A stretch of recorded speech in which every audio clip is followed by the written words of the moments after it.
Hello and welcome. Whether you're listening in the stillness of night or taking a quiet moment during the day, this gentle journey invites you to step into a city rising from ashes and silence. Make yourself comfortable, let your breath slow, allow the noise of the present to fade. Together, we'll wander into a moment in history where loss gave way to renewal, and where imagination, resilience, and careful hands reshaped a broken city. This is Rebuilding London after the Great Fire of 1666, a calm, reflective exploration of how a city learned to stand again. Take a slow, steady breath. As you exhale, imagine the smoke thinning over London's skyline, the charred remains of timbered houses resting beneath a pale morning sky. The fire has burned itself out, leaving behind open streets, blackened stone, and a deep, stunned quiet. In this peaceful retelling, there is no panic, no flames, only the gentle unfolding of recovery. We move slowly through the aftermath, observing how ideas took shape among the ruins and how hope was laid brick by brick. Picture yourself standing near the Thames as the city stirs once more. The river flows calmly, reflecting light onto scorched walls and empty foundations. You may hear the soft sounds of hammers in the distance, the murmur of planners and builders, imagining what London could become. Though you remain safely where you are, you can almost feel the weight of history in the air, the careful balance between remembering what was lost and shaping what would come next. In the chapters ahead, we'll explore how London was rebuilt, how streets were widened, buildings reimagined in stone and brick, and new visions for safety, beauty, and order emerged from the ashes. We'll move gently through these changes, letting the story unfold at a restful pace. For now, settle in, breathe deeply, and allow this calm journey into London's rebirth to begin. London before the fire. London in the mid-17th century was a sprawling, bustling metropolis, by far the largest city in Britain, home to some 300,000, 400,000 souls. Inside the old medieval walls lay the city of London proper, a dense knot of narrow streets and timber houses jammed into roughly 1 square mile. This was the commercial heart of England, a wooden, northern, and inartificial congestion of houses, as John Evelyn described it, meaning a chaotic mass of timber buildings that had grown without formal plan. Indeed, London before the fire was filthy, insalubrious, and ramshackle, a warren of ancient lanes where overhanging upper floors nearly kissed across the street. Many buildings were half-timbered with plaster and lath, topped by shingled or thatched roofs, all highly flammable materials. Decades later, Daniel Defoe would quip that pre-1666 London looked as if it had been formed to make one general bonfire, a bonfire waiting to happen. In 1665, the year before the fire, catastrophe had already struck. The Great Plague killed perhaps 80,000 Londoners, about 1 in 6. In its unsanitary, overcrowded quarters, the plague found fertile ground. Rotting refuse clogged the gutters, and there was little organized sewage or garbage removal. A contemporary observed that public sanitation measures were all but absent. Houses were tightly packed, and the upper story jetties, projecting floors, nearly met overhead, turning alleys into cavernous tunnels. These conditions helped disease spread and raised constant fears of fire. Small fires were common in London's wood-built neighborhoods. Everyone remembered the last great conflagration centuries before, and many knew the city was living on borrowed time. As one later writer noted, The buildings looked as if they had been made to burn. The city authorities were aware of the risk. Strict rules against fires existed. For example, thatch roofs had long been banned in the city, but enforcement was lax. Residents kept hearth fires burning and stored flammable goods densely along the waterfront. It seemed only a matter of time before a spark would ignite a disaster. Despite these dangers, London carried on prospering. By the 1660s, it was not only Britain's chief city, but among the largest in Europe. Within the walls lived perhaps 80,000 people, while many more packed the burgeoning suburbs outside. The city's lanes teemed with merchants, craftsmen, and laborers by day, and were clogged with carts and horse traffic. Smoke from thousands of hearths and workshops hung over the rooftops. The city was traffic-clogged, polluted, and unhealthy, especially after the plague year. Yet trade and business thrived. London was England's busiest port and marketplace. Warehouses along the Thames brimmed with oil, pitch, tallow, spirits, timber, coal, and other commodities from all over the world. These too were fuel for any potential blaze.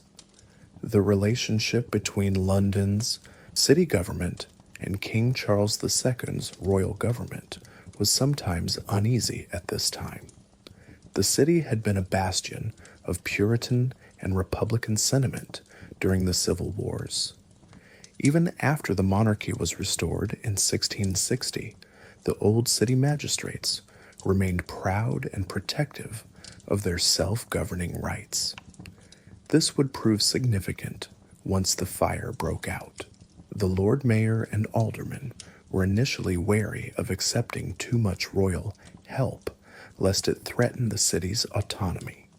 Such political undercurrents ran beneath the surface of daily life. But on Saturday, September the 1st, 1666, Londoners went to bed thinking of more ordinary concerns: the price of coal, the war with the Dutch, the lingering plague, the business of the coming week. They could not imagine that by sunrise their beloved city would be fighting for its very survival. The outbreak of the Great Fire, September 1666. Just after midnight on Sunday, 2nd September 1666, a spark ignited in a small bakery on Pudding Lane. The bakery belonged to Thomas Farriner, baker to the king. It was an ordinary timber-framed shop and house, one of many in the tightly built lane. Farriner later swore he had raked his ovens clear of embers before bed. But embers there were, perhaps rekindled by a gust through an open window, and by around 1 or 2 o'clock in the morning, flames were licking up timber beams in the bakery's ground floor shop. Farriner and his family awoke to smoke and fire.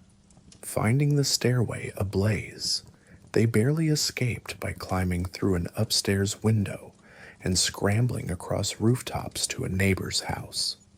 In the confusion, the maidservant was too frightened to follow and tragically perished, the first victim of the Great Fire. London was accustomed to fires, but this one would be different. The summer of 1666 had been exceptionally hot and dry. By September, the wooden buildings were tinder, and that night a strong easterly wind began to blow, a fierce eastern wind in a very dry season, as John Evelyn noted.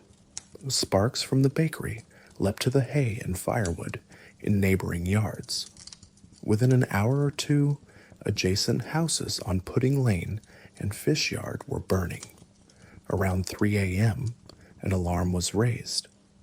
My maid Jane called up to me at 3 in the morning to tell me there was a great fire.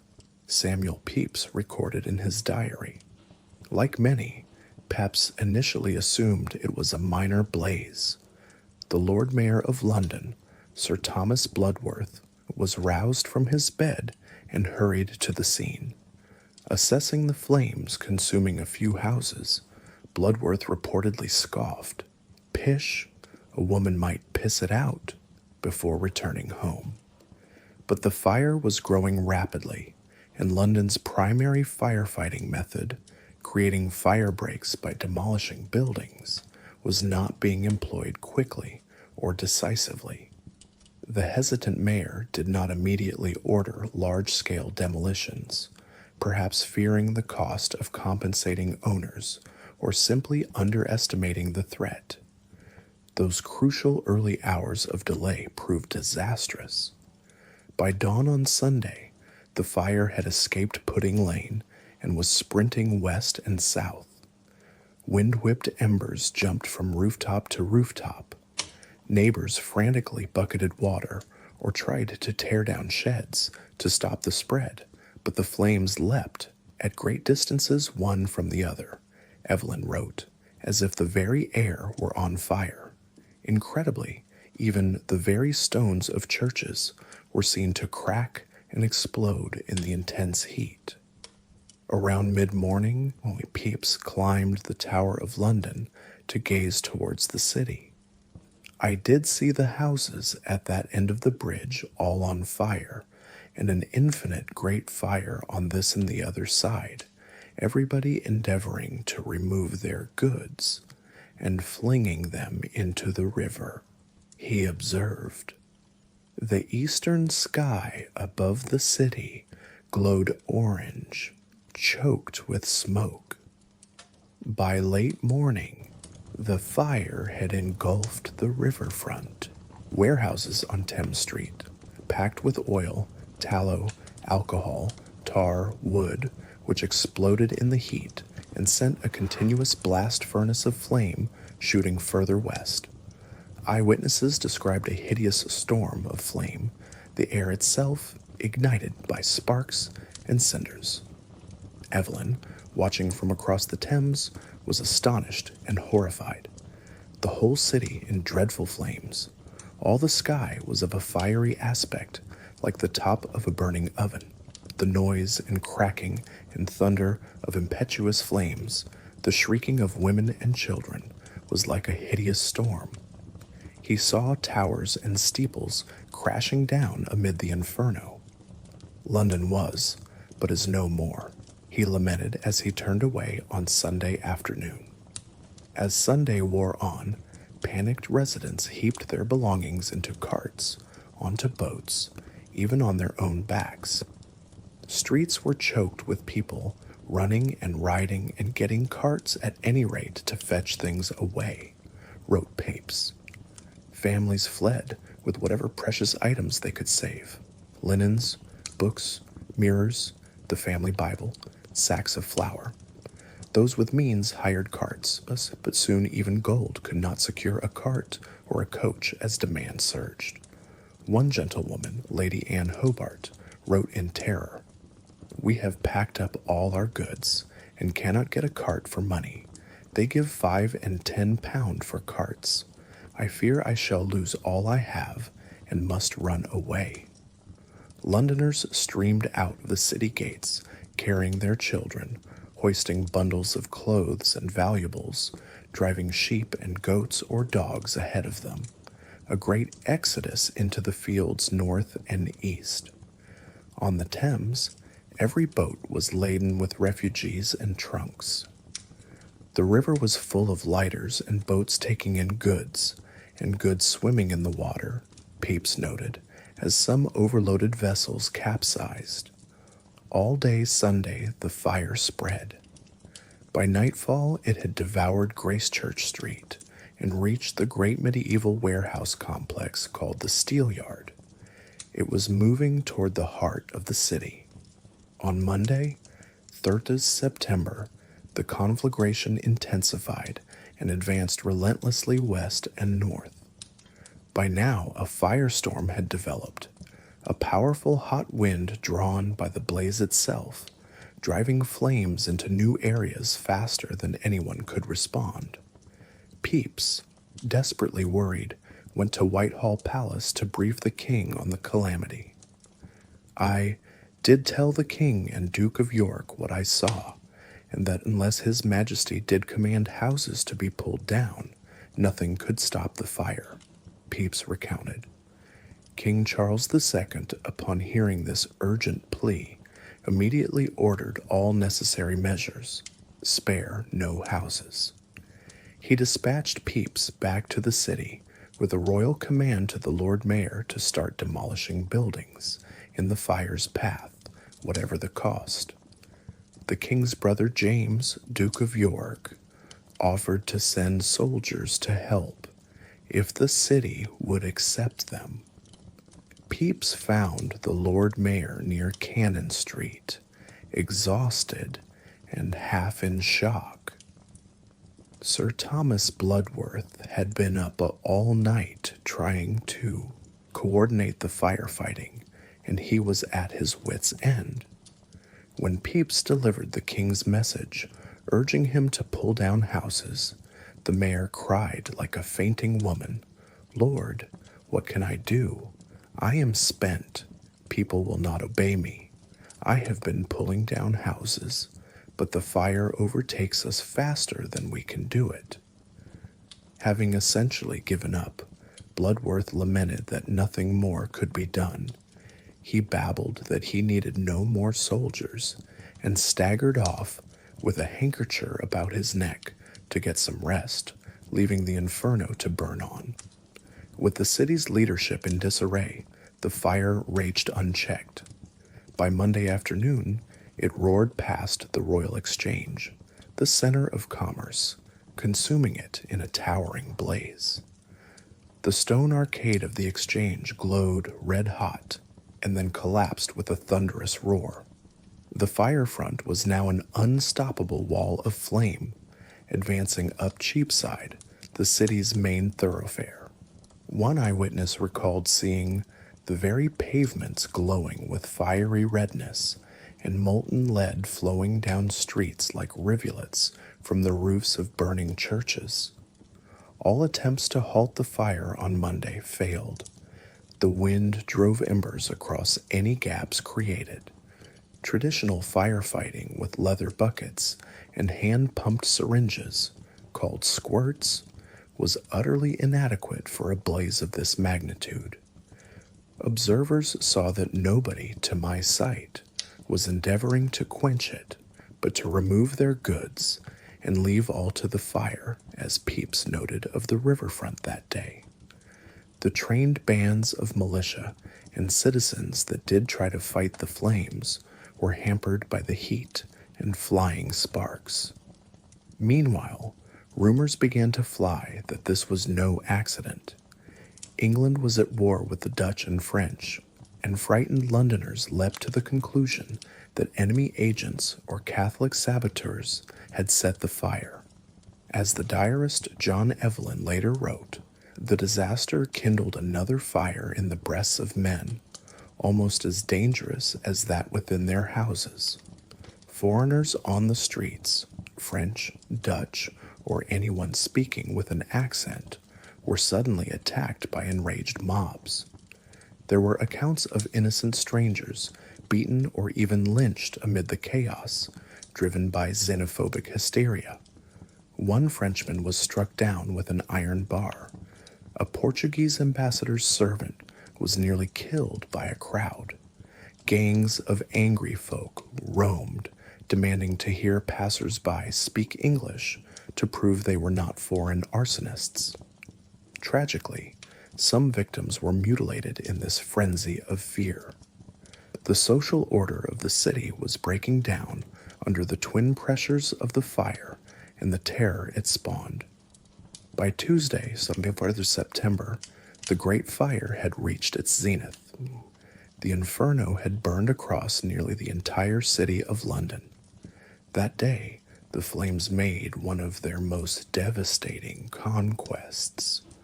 Old St. Paul's Cathedral. The Gothic cathedral, with its massive spire and stone walls, had stood in the city's heart since medieval times. might have been a refuge, but restoration work had surrounded St. Paul's with wooden scaffolding, now bone dry after the long drought. Sparks ignited the scaffolds, and soon the cathedral itself was ablaze. Eyewitnesses described an awe-inspiring scene as the great church succumbed. The lead roof of St. Paul's melted, and the stones of Paul's flew like grenados, exploding outward from the intense heat. Flakes of huge stones split asunder, Evelyn later wrote, marveling at how even the thick masonry cracked. The nave's stone pillars cracked, and the once mighty spire collapsed into the flames. The falling timber and lead set fire to the books stored in the crypt, St. Faith's Chapel, many of which burned for a week underground. By nightfall Tuesday, St. Paul's was an empty shell, its blackened walls standing open to the sky. Londoners saw the destruction of their beloved cathedral as a nearly apocalyptic sign, one of the most ancient and sacred buildings in the Christian world reduced to ash. All around it, parish churches, the Guildhall, fine houses, and company halls were likewise in ruins. Evelyn walked through streets where not one load of timber was unconsumed, nor many stones but what were calcined white as snow. The fire had taken almost everything. As Tuesday wore on, the fire even leapt across the Fleet River on the western edge of the city. Flames spread into Fleet Street and Ludgate Hill, threatening the district of Whitehall beyond, where the King's Court and Westminster lay. For Charles II, this was a turning point. The king, along with the Duke of York, took to the streets personally to direct firefighting efforts. They had already been active, but now their leadership became truly hands-on. On Tuesday and into Wednesday, King Charles and James were seen laboring in person, present to command, order, reward, or encourage workmen in the firefighting, the king tossing coins to crews who doused flames at risk to their lives. The royal brothers helped organize teams of soldiers and volunteers to finally use gunpowder to blow up buildings in the fire's path. Experienced sailors from the Navy, possibly those stout seamen Evelyn mentions, proposed strategic demolitions earlier, but their advice had been ignored by city officials on Sunday and Monday. Now it was clear that only blasting wider fire breaks could halt the conflagration. Under royal command, powder kegs were placed in rows of houses ahead of the fire. With tremendous booms, whole terraces of buildings were blown to rubble, creating gaps too wide for the leaping flames to cross. This tactic, combined with a providential shift in the wind, began to turn the tide by late Wednesday. Finally, on Wednesday, September, the wind that had driven the inferno died down. Around noon that day, observers sensed the fire's fury was slackening. At the western limit, the flames had been stopped at the brick walls of Middle Temple and at the riverfront near Whitehall. To the north, the fire had burned out as it reached the open expanse of Smithfield and the flood-prone Farringdon district. To the east, it had been checked just short of the Tower of London. The Tower's garrison had taken no chances. They relentlessly blew up all houses near the fortress, denying the fire any approach. Evelyn notes that King Charles went to the tower on the 7th to demolish houses around the tower's moat, recognizing that if the flames reached the tower's gunpowder magazine, the explosion would have devastated London. By Wednesday evening, after 3 days of hellish destruction, the great fire was at last under control. Isolated fires still burned, and would continue to smolder for days, even months, in cellars and ruins. But the raging firestorm had been quelled. Contemporaries would later mark 5th of September, 1666, as the day the Great Fire ended. In truth, some ruins would burn and smoke for weeks, and any time the wind rose, people's hearts jumped in fear of flare-ups. Soldiers patrolled the streets to watch for rekindling flames, and buckets of water remained at the ready on every corner. In 5 days of terror, Sunday to Thursday, the Great Fire had reduced the medieval city of London to an ashen wasteland. Over 13,000 houses lay in charred ruins. Whole parishes had vanished. 87 parish churches were destroyed, along with St. Paul's Cathedral itself. Iconic civic buildings, the Royal Exchange, the Custom House, the Guildhall, Blackwell Hall Cloth Market, Newgate Prison, Bridewell, all gutted. So the halls of 44 of the city's livery companies, trade guilds, were gone. The physical devastation was almost total in the core city. A swath of destruction covering some 436 acres inside the walls and another 63 acres outside, reaching from the Tower of London in the east to the Temple in the west. Astonishingly, the verified death toll was very low. Officially, only a handful of people perished. Conventionally, 6 deaths have been cited. Modern historians doubt it was quite that low. The true number is uncertain, as the deaths of the poor or missing may not have been recorded. Certainly many more may have died from indirect causes, injuries, exposure, or illness in the aftermath. But compared to the 80,000 killed by plague the year before, the fire's death toll seemed miraculously small. The London Gazette quipped that barely an English churchyard's worth had died in the fire's flames. Yet for the roughly 100,000 people who lost their homes and the many who lost their livelihoods, it was an incalculable calamity. They stood in the smoking ruins of their city, shocked and exhausted, wondering how they would ever rebuild their lives from these ashes. An anonymous 17th century painting depicting the Great Fire at its height, as seen from the Thames, London Bridge left, and the Tower of London right, bracket the inferno consuming the city. Thousands of residents escaped with carts and boats full of salvaged goods, crowding the riverbank as flames devoured the skyline. Destruction and immediate aftermath. When dawn broke on Thursday, the 6th of September, 1666, an eerie silence hung over the city of London. The Great Fire was finally abating, but in its place lay a landscape of desolation.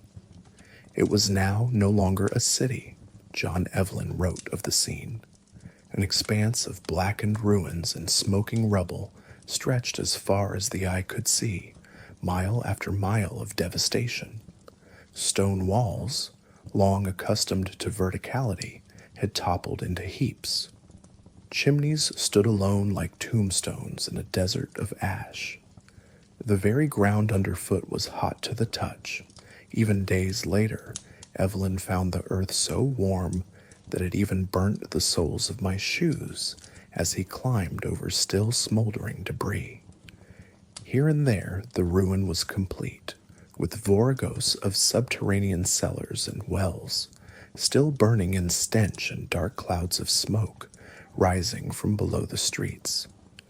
Not a stick of unburnt timber could be seen in whole districts. Any remaining stones were bleached white from the heat, calcined as if by lime. What had been vibrant lanes were now unrecognizable piles of rubble. Evelyn wrote that one could scarcely tell where one was, but by the ruins of some church or hall that had some remarkable tower or pinnacle remaining. People wandered through the destruction like ghosts, like men in some dismal desert, or rather in some great city laid waste by a cruel enemy, he observed. In the immediate aftermath, tens of thousands of Londoners were homeless and displaced. They had fled to any open space they could find beyond the burn zone. The poor inhabitants were dispersed about St. George's Fields and more fields as far as Highgate and several miles in circle, Evelyn noted. Some under tents, some under miserable huts and hovels, many without a rag or any necessary utensils, bed or board. These refugees huddled in makeshift camps on the outskirts, in more fields just north of the city wall, in the fields of Finsbury and Islington, across the water in Southwark, and over toward Highgate to the northwest. Their worldly goods lay in heaps around them under open sky, bundles of clothing, mirrors, pots and pans, feather beds, chests, the odd grandfather clock or pianoforte, all salvaged in haste. One observer estimated around 200,000 people of all ranks and degrees were scattered in these encampments, lying along by their heaps of what they could save from the fire, deploring their loss. Remarkably, even in dire need, many were too proud or stunned to beg. Evelyn noted that though they were ready to perish for hunger and destitution, not one asking 1 penny for relief, a sight which struck him as stranger than anything. These were people who days before had been sleeping in warm beds and eating at well-furnished tables. Now they sat on the ground, wrapped in sheets or whatever clothing they had grabbed, reduced to extreme misery and poverty in the blink of an eye. The king and government moved quickly to address these immediate humanitarian crises. Charles II personally rode out to visit some of the encampments, a rare sight, the monarch among his displaced subjects in the fields. He assured them that the fire was an act of God, not arson, hoping to calm the rampant rumors of sabotage. The king publicly promised that all the churches and public buildings would be rebuilt and that London would rise again, urging people not to lose heart. More tangibly, the government organized relief efforts. The King's Council issued a proclamation calling for country farmers to bring food into London to sell at reasonable prices. Soon, special markets for provisions were set up near the camps. Bread, cheese, and meat were carted in so the homeless could obtain food. Charles also arranged for public buildings and churches that survived to be opened as depots for goods. Many rescued belongings were stored temporarily in, say, the yards of Innholders Hall or the precincts of Westminster. There was even an appeal fund launched. Charitable donations were solicited from wealthier citizens and nobility across England to aid the distressed persons who had lost their homes. Collections were taken up in churches throughout the nation. On 10th of October, a general fast day was observed to pray for humility after these dreadful judgments of plague and fire, and a collection taken for the distressed losers in the late fire. Every little bit helped, for winter was approaching and thousands had no roof over their heads. Despite these efforts, conditions in the refugee camps were harsh. The autumn of 1666 brought heavy rains after the long drought. As if preparatory for the dreadful fire, September had been so very wet and rainy as many feared an ensuing famine, Evelyn noted, but now cold rains drenched the homeless. Many had to continue living in tents or shacks through the cold winter of 1666-67. Contemporary accounts tell of significant suffering. Many more homeless Londoners succumbed to cold and disease as they tried to survive the harsh winter outdoors. It's recorded that an elderly playwright, James Shirley, and his wife both died a month after the fire, effectively of exposure and heartbreak after losing their home and being reduced to camping in Moorfields. A survey years later suggested that perhaps a quarter of London's displaced population never returned to the city at all. They either perished or built new lives elsewhere, unwilling or unable to rebuild in London. In the days immediately following the disaster, a mood of profound shock and grief enveloped the survivors. One Lady Elms, surveying the ruins, was sure so dreadful a spectacle was never before seen, according to a letter at the time. People spoke of the doleful great cry that had gone up from the city as it burned, and now that cry turned to weeping in the camps and prayers in the churches for divine mercy. Many Londoners interpreted the fire in religious terms. Coming on the heels of the plague, 1665, and a year of war and poor harvest, it seemed a punishment or purging from God. Ministers lost no time in reinforcing this view. One preached to Evelyn's congregation on 16th of September from 2 Peter 3:11, seeing then that all these things shall be dissolved, urging the people to walk more holy lives after witnessing the city's dissolution by fire. The National Day of Fasting on 10th of October likewise framed the fire as a judgment for our prodigious ingratitude, burning lusts, dissolute court, profane and abominable lives, a call to repentance for the moral failings of the Restoration era. Meanwhile, authorities urgently confronted another danger, the civic chaos and suspicion that still lingered. The rumors of a foreign plot had led to violence on the streets during the fire. Even after the flames died, fear of rebellion or unrest among the tens of thousands of displaced urban poor was on the mind of the king and his advisors. To restore order, troops were stationed in the city and around the camps. Evelyn notes that on the night of 7th of September, when panic flared about a French invasion, the whole court was amazed, and they sent troops of soldiers and guards to cause the people to retire into the fields again, where they were watched all this night. Gradually, the hysteria was calmed by firm action and royal proclamations, insisting the fire had been an accident, not arson by foreigners. Nonetheless, someone had to be blamed to satisfy public anger.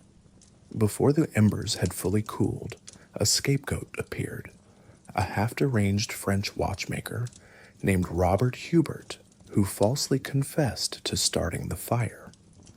Despite clear evidence that Hubert had not even been in London when the fire began, he was convicted.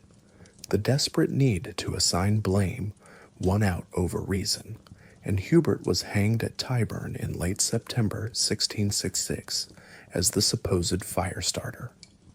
Many Londoners still believed, incorrectly, that Catholic or foreign agents had a hand in the tragedy, a belief later chiseled, at the instigation of anti-Catholic factions, into the inscription on the monument to the fire. This was the line accusing the treachery and malice of the popish faction, not removed until the 19th century. In 1666, with the wounds fresh, people seized on any explanation for how such a catastrophe could happen. Yet amidst the despair, there were glimmers of hope and resilience. Londoners began almost immediately to talk of rebuilding. The king, in a letter just 2 days after the fire, vowed that the city shall rise again with greater splendor than ever. He urged citizens not to abandon London permanently. Flight from the city was actually encouraged in the short term.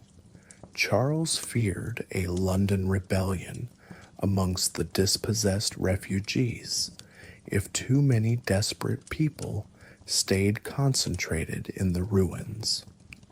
So he authorized towns around the country to suspend restrictive guild rules and accept London workers, hoping the poor would find temporary refuge and work elsewhere rather than foment trouble in the capital. But London was not to be given up on. That point was clear. Even as the ashes smoldered, surveys of the damage were underway.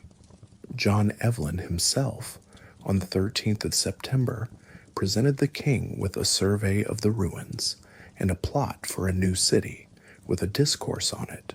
Discussing for an hour with Charles II and the Duke of York his ideas for rebuilding London better than before. Others, too, were sketching bold plans.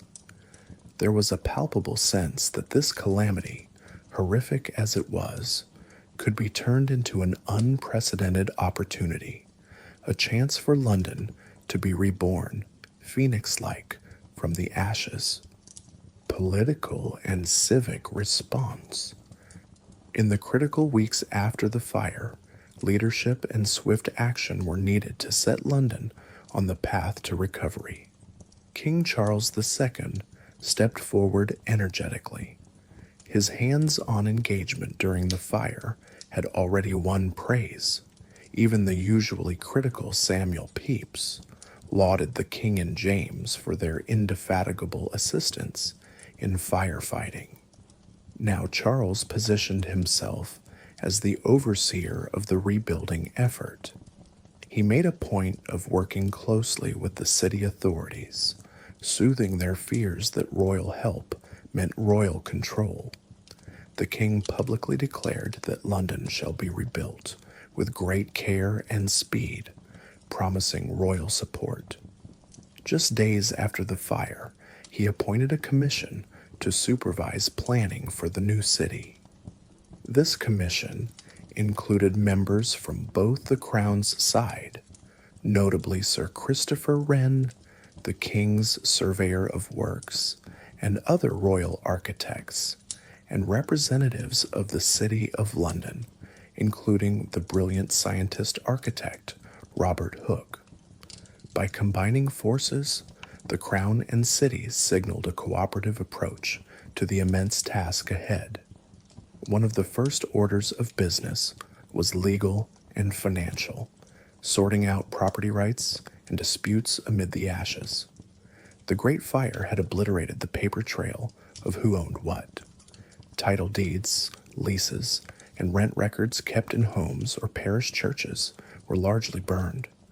Piles of rubble gave no clear indication of where one man's plot ended and another's began. Without rapid resolution, arguments among landlords, tenants, and creditors could paralyze rebuilding for years. Recognizing this, Parliament acted with remarkable speed. Within a few weeks, by February 1667, a special court known as the Fire Court was established. Formally created by the Fire of London Disputes Act, 1666, this court was empowered to hear all cases related to property destroyed in the fire. It consisted of fire judges, distinguished judges from around the country, who would sit in London and arbitrate who owed what for rebuilding. The Fire Court had a clear mandate: decide who should rebuild each property based on ability to pay, and resolve disputes between landlords and tenants in a single hearing. The court's decisions were binding and critically fast. Cases were usually decided in a day, with no appeals. This speedy justice was essential. Without it, lengthy legal proceedings would have seriously delayed the rebuilding, as historians note.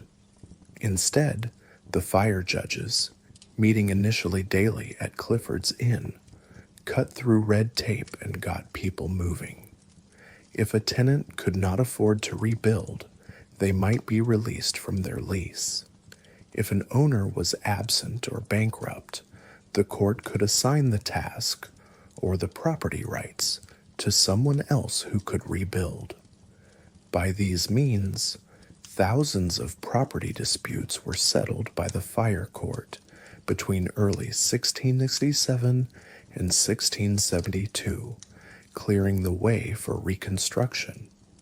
This was a highly innovative approach, showed both Parliament's and the city's resolve not to let private squabbles obstruct the public necessity of rebuilding the capital.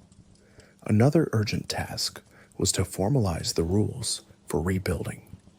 On the 8th of February 1667, Parliament passed the Act for Rebuilding the City of London. This landmark legislation codified many of the principles that would guide London's physical reconstruction.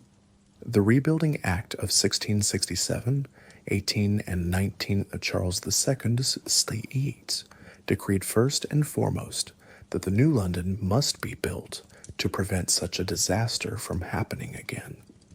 It required all new buildings in London to be constructed of brick or stone instead of wood. In one sweeping stroke, combustible timber framing on house fronts was banned. The act also addressed the haphazard jumbled architecture that had helped the fire spread.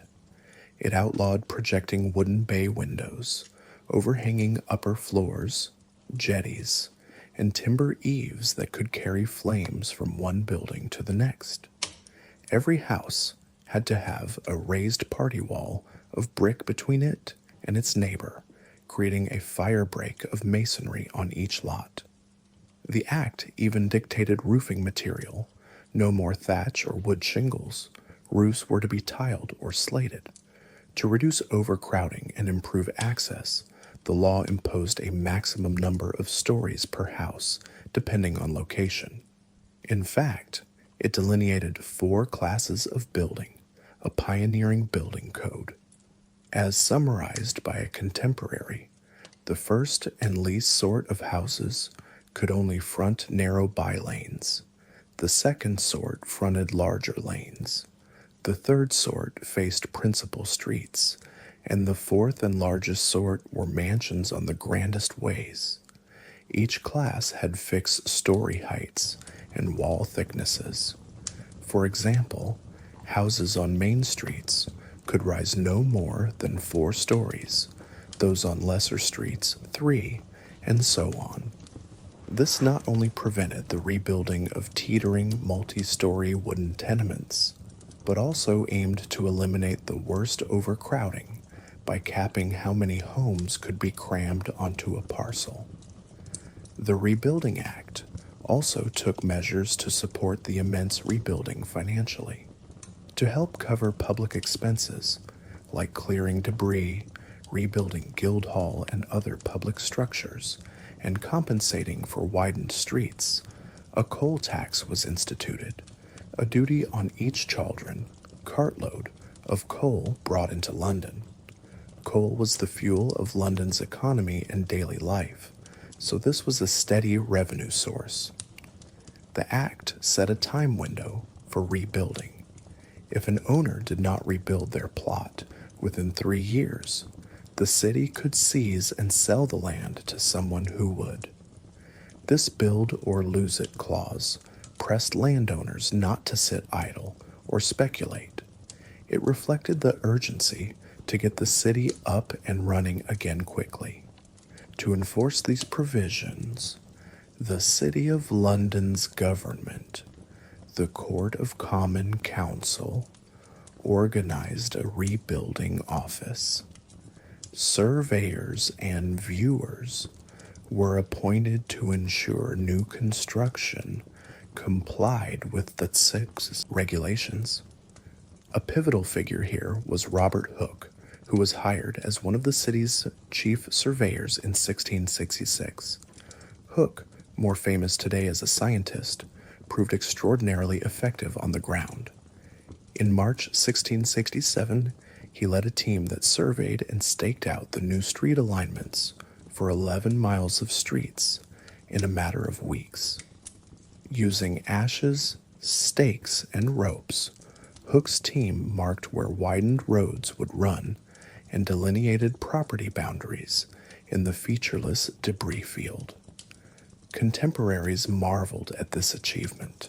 It was said to be one of the most extraordinary achievements of the age, how swiftly the new surveying was done.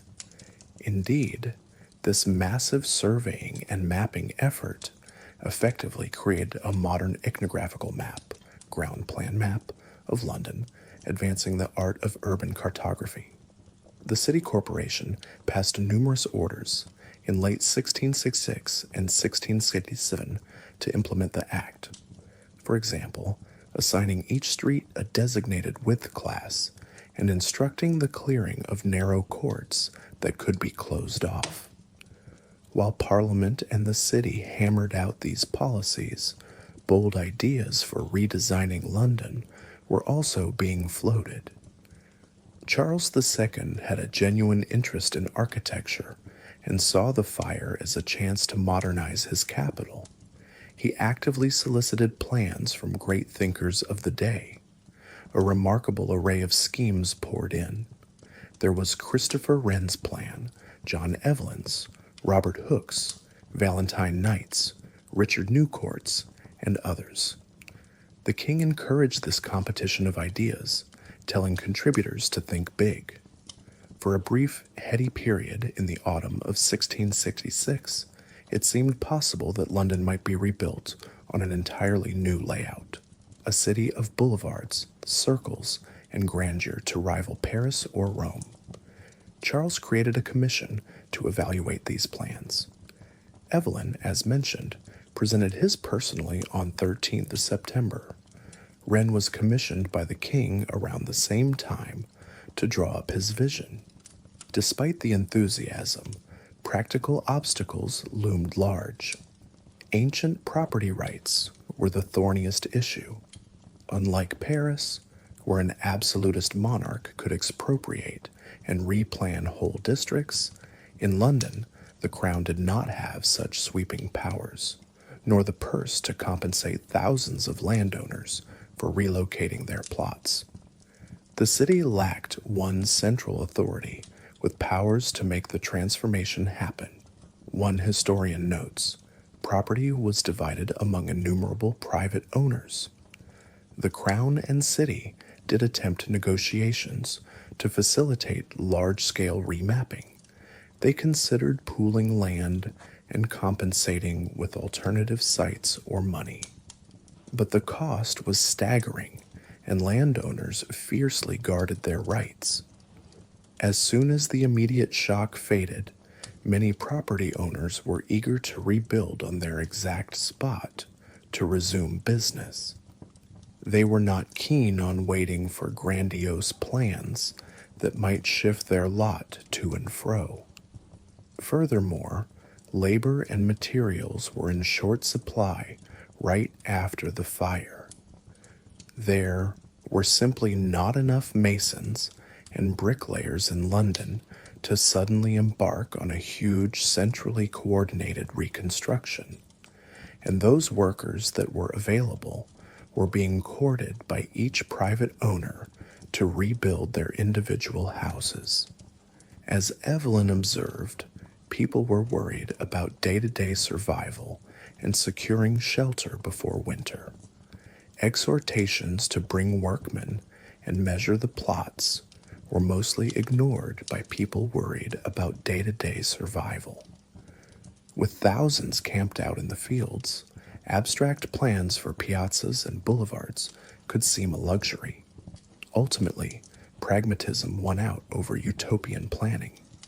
By late 1666, it was decided that London's streets would largely follow their old courses, with only selective improvements. The civic authorities prioritized speed and practicality. The Rebuilding Act itself had not prescribed a new street layout, only street widths.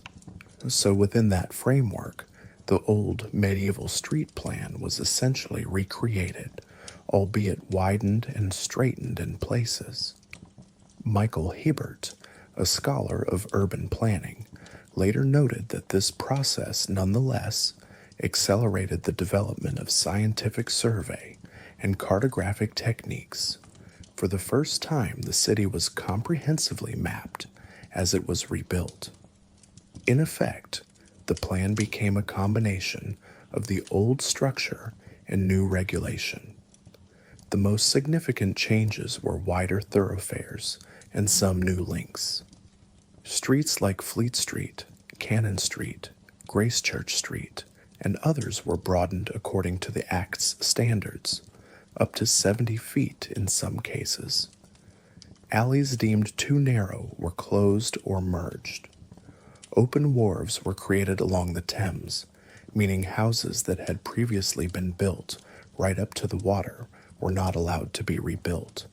Instead, a continuous open quay along the riverbank provided both firebreak and improved river access. Perhaps the boldest new street created was the King Street-Queen Street axis, a direct north-south route from Guildhall down to the Thames at what is now Southwark Bridge. This plan, approved by the city's committee, cut through the warren of small lanes with a new, wider street named King Street in the north half and Queen Street in the south. It was one of the few significant insertions into the old street pattern, a deliberate effort to improve traffic flow from the river to the city center. Aside from that and the widening of existing streets, Wren's and Evelyn's visions of circular plazas and grand avenues remained on paper only. Daniel Defoe later lamented that London missed the chance to remake itself gloriously, and 18th century reformers often cited 1666 as a lost opportunity for city planning. But given the constraints, London's leaders likely achieved the only feasible outcome: rebuild quickly on the old foundations, but safer and somewhat better. Even as the grand plans were shelved, the political collaboration between Crown and City remained crucial. Charles II continued to take a personal interest in progress. He urged the city corporation to hurry the clearing of rubble and keep order among builders. The Crown contributed some funds, though modest, to specific projects like clearing the streets around St. Paul's. In general, however, Charles's government did not pour significant treasury money into private rebuilding. England's coffers were drained by the war. Instead, the financing burden fell on property owners and the city authorities, hence the city's coal tax and heavy loans, which we'll discuss in the economic section. Charles did, however, use honors and influence to spur the process. For example, he knighted the Lord Mayor and key aldermen to encourage their loyalty and diligence, and he supported Wren and others as they took on official roles in reconstruction. Notably, in 1669, Charles appointed Christopher Wren as surveyor of the king's works, essentially the royal architect, which gave Wren a central role in coordinating the rebuilding of major public structures like St. Paul's and the Custom House. Charles also signed off on the idea of a permanent memorial to the fire, the monument, and on new regulations for fire prevention that supplemented the Rebuilding Act. An important piece of legislation came in 1668, the Act for the Prevention and Suppression of Fire within the City. As Leo Hollis notes, this act divided the city into 4 quadrants for organized firefighting. Each ward was required to keep equipment at the ready: 100 leather buckets, 50 ladders, 24 pickaxes, 40 shovels, and a hand squirt, hand pump per ward. Each livery company had to maintain at least 1 fire engine, a large pump on wheels, 30 buckets, and other gear. The Act also appointed bellmen to patrol and watch for fire outbreaks in each quadrant, and instituted fines for unsafe practices, like storing ashes under wooden stairs. This was essentially the blueprint of an early city fire brigade, still volunteer-based, but systematically organized. The creation of these rules showed that government had absorbed the hard lesson of 1696: prevention and preparedness must be ongoing civic duties. In summary, the political and civic response to the Great Fire was a combination of swift legislative action, cooperative planning, and new regulations. Parliament's Rebuilding Act and Fire Disputes Act laid the legal foundation. The city's leaders, despite their initial stumble during the fire, took on the massive job of enforcing building standards and adjudicating property issues, aided greatly by the special fire court. And the king's influence helped galvanize the rebuilding, offering a unifying vision that London would be rebuilt better than ever, a wonderful beauty and comeliness out of the ashes. This spirit of determined rebuilding, anchored in law and policy, would guide London through the challenging years ahead as it remade itself, brick by brick. Plans and debates over rebuilding. Even as the last flames sputtered out, imaginations were igniting with visions of a new London. The destruction was total enough to free planners from the constraints of history, at least in theory. Suddenly, one could close one's eyes and envision an entirely new city rising on the old ground, one that corrected the faults of the past. In the autumn of 1666, a lively debate unfolded among intellectuals, architects, and officials about how to rebuild London. Sir Christopher Wren, the 34-year-old astronomer-architect, quickly sketched an ambitious plan at the king's behest. John Evelyn, the diarist and horticultural designer, drafted his own plan. Robert Hooke, though more occupied with surveying, had ideas for street layouts. Richard Newcourt, a lawyer and amateur cartographer, proposed a radical grid, and Captain Valentine Knight, a military engineer, pitched a scheme so eccentric it landed him in jail. These plans varied widely, but all sought to transform London's medieval chaos into something more orderly, monumental, and beautiful. One common thread in many proposals was inspiration from Baroque continental cities. Planners looked to the grand boulevards of Paris, the piazzas of Rome, the avenues of the recently rebuilt city of Lisbon after its 1650 fire, and so on. John Evelyn's plan, for instance, envisioned a London of broad, straight streets, radiating from several circular plazas or round points, which would serve as majestic marketplaces and hubs. His concept included a coherent grid of avenues with interconnecting squares, imposing symmetry and geometry where before there had been winding lanes. Evelyn, a landscape and garden enthusiast, likely imagined tree-lined boulevards and open squares that would also improve air circulation, addressing the plague-breeding bad air of the old city. Christopher Wren's plan was similarly bold. He proposed long, grand boulevards cutting across the city, notably a wide east-west promenade roughly along the line of Cheapside and another major north-south artery.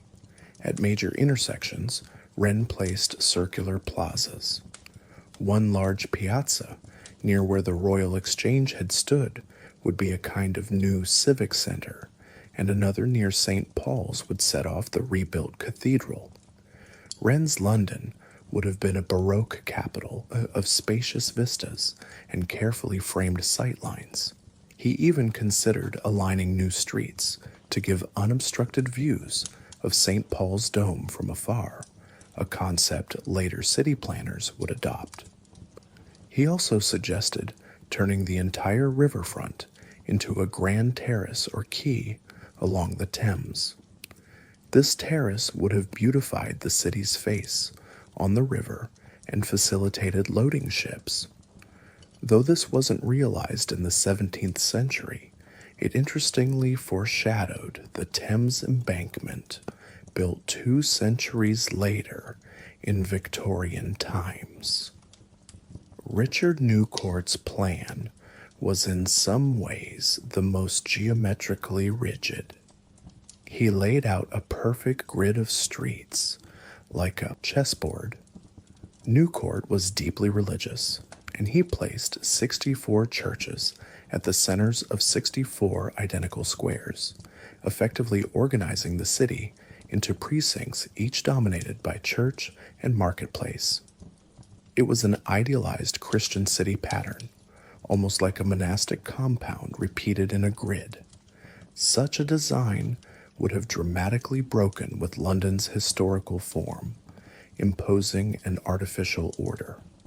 It probably was too radical and too detached from practical realities, London's topography and property lines, to be taken up, but it showed the extent of visionary thinking that the fire unleashed.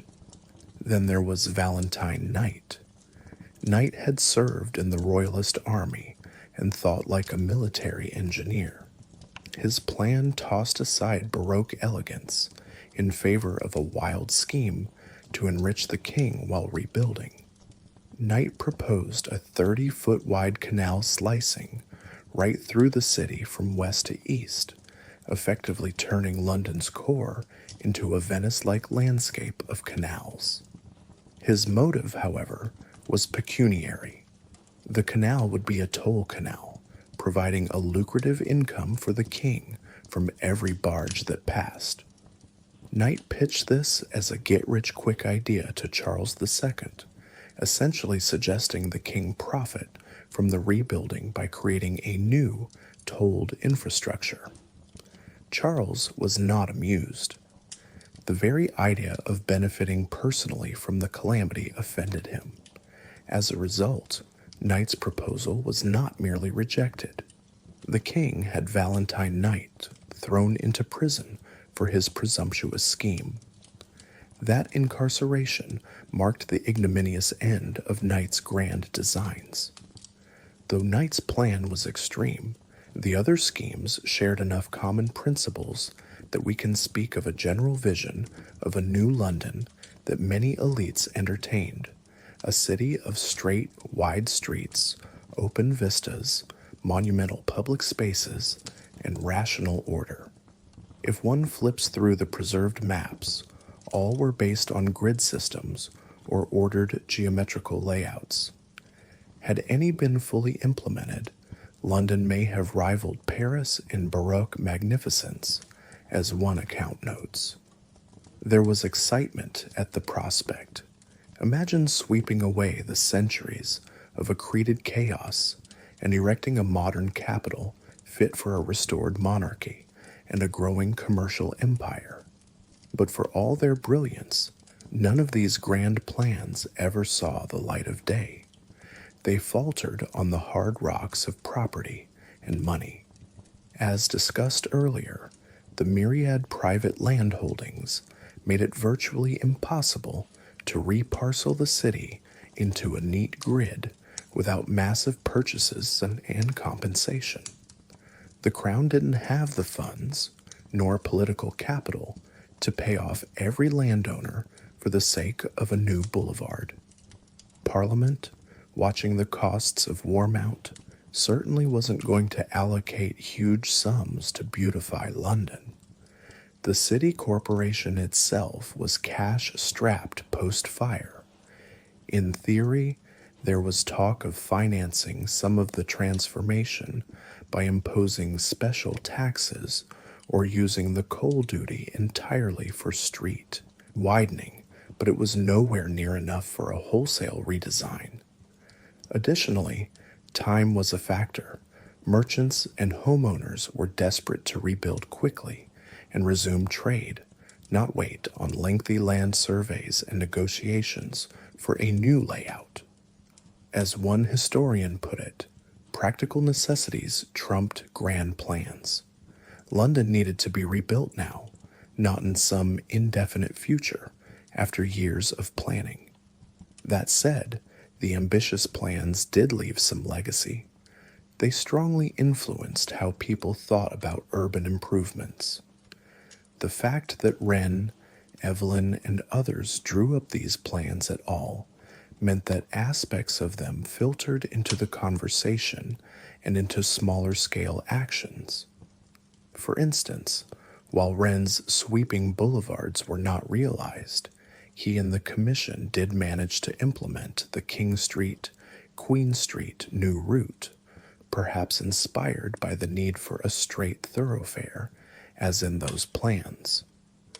The notion of embanking the Thames with a terrace stayed alive and was indeed cited when the Victorian embankment was built in the 1860s. People recalled Wren's unrealized idea. Also, Haussmann's 19th century renovation of Paris later achieved what Wren had only imagined. Interestingly, a historian has pointed out that Wren's plan would likely have segregated social classes into separate districts, much as Haussmann's did with boulevards dividing neighborhoods. In the shorter term, the failure to rebuild on a modern plan was rued by some as a missed public health opportunity. Advocates of sanitation in the 18th century would often say, if only we had rebuilt after 1666 on a better plan, we'd have cleaner, airier streets. Writers like Daniel Defoe criticized the decision to stick largely to the old ways, implying the city had lost a chance to solve its congestion and sanitary problems at a stroke. Charles II himself initially favored an extensive remodeling, yet he was pragmatic enough to abandon it when it proved unworkable. He turned his focus to ensuring that within the old layout, the rebuilding would still be as splendid as possible. The king famously said that the city would appear to the world as if purged by fire to a wonderful beauty and comeliness once rebuilt. In other words, the outward forms and materials might change, brick, stone, uniform facades, even if the streets below stayed in the familiar places. Thus, the debate over grand plans gradually subsided by early 1667. Attention shifted from whether to rebuild on a new plan to how best to rebuild on the old one with the new regulations. Of course, Wren, Evelyn, Hooke, and others didn't sulk in defeat. They rolled up their sleeves and got involved in the practical reconstruction. Wren, perhaps, was disappointed that his plan was set aside, but he soon had a grand personal project to console him, designing the new St. Paul's Cathedral and dozens of parish churches to replace those lost. Evelyn, for his part, took interest in aspects like the new quay along the Thames and planting trees along streets, some small beautifications that could be done without changing the map. Hooke channeled his energies into surveying and even architecture. He co-designed several churches and public buildings with Wren. The collective creative energy that had gone into fanciful plans was redirected into making the actual rebuilding as efficient and elegant as it could be under the circumstances. In the end, one might say London's rebuilding was a negotiation between ideal and real. The ideal city, straight, spacious, symmetrical, remained on paper. The real city, organic, irregular, largely remained on the ground, but heavily modified for safety and improved hygiene. The debates of 1666 left a lasting imprint in the consciousness of urban planners, even if the plans themselves were shelved. And crucially, the process demonstrated something new. an attempt at comprehensive urban planning in response to disaster. London had made a conscious effort to plan its rebuilding with future risk and improvements in mind, even if compromise was necessary. This itself was a significant development in civic thinking. The next time London faced devastation, say after WW2's Blitz, planners would again entertain sweeping redesigns, some of which, ironically, echoed the 1666 proposals. But that is long after our story. Back in the late 1660s, the immediate challenge was putting the city back together again with the tools at hand. The lofty debates settled. It was now time to actually rebuild the streets, homes, and public buildings of London from the ashes, better and safer than before. Rebuilding of streets, homes, and public buildings. The reconstruction of London after the Great Fire was one of the largest building projects in English history. It proceeded in thousands of individual efforts, each house, shop, church, and hall rising from its burned foundation, yet all guided by the new regulations enacted for the common good. Brick by brick, tile by tile, Londoners set about rebuilding a safer and more modern city. The work began astonishingly soon after the fire. By the end of 1666, clearing of debris was well underway, and some rebuilding had already started on less damaged peripheries. With the passage of the Rebuilding Act in early 1667, the pace accelerated. Sir John Evelyn noted that by the end of 1667, building had started again on individual houses, and by the end of 1669, about 1,600 private houses were completed. Indeed, most private rebuilding was complete by 1671, a mere 5 years after the fire. This was a remarkable achievement considering the scale of destruction. New streets. Key to the rebuilding was the reestablishment and improvement of the street network. As we've discussed, London largely kept its medieval street pattern, but with modifications. Under the supervision of city surveyors like Robert Hooke, streets were widened to the standards of the 1667 Act. Main thoroughfares, those high and principal streets, were to be at least 70 feet wide, an enormous width by 17th century standards. Secondary streets were set at 50 feet, and minor lanes about 16 feet at minimum. This required some sacrifice of land at the edges of plots. When owners rebuilt, they were compelled to set their new frontage a few feet back if necessary to achieve the new width. Not every street could actually reach the full desired width. Some property owners no doubt encroached again over time, but several important streets were significantly broadened. For example, Fleet Street and Ludgate Hill were widened, as were sections of Cheapside and Cornhill. Thames Street, running along the river, was actually raised in grade and widened, and buildings on its south side were not allowed to be rebuilt, thereby creating an open quay along the river's edge for better access and to act as a fire break.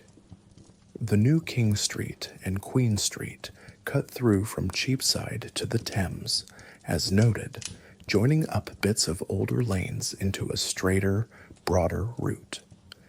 This improvement was much praised, as it gave a clear line of sight from Guildhall to the river, something the old city lacked.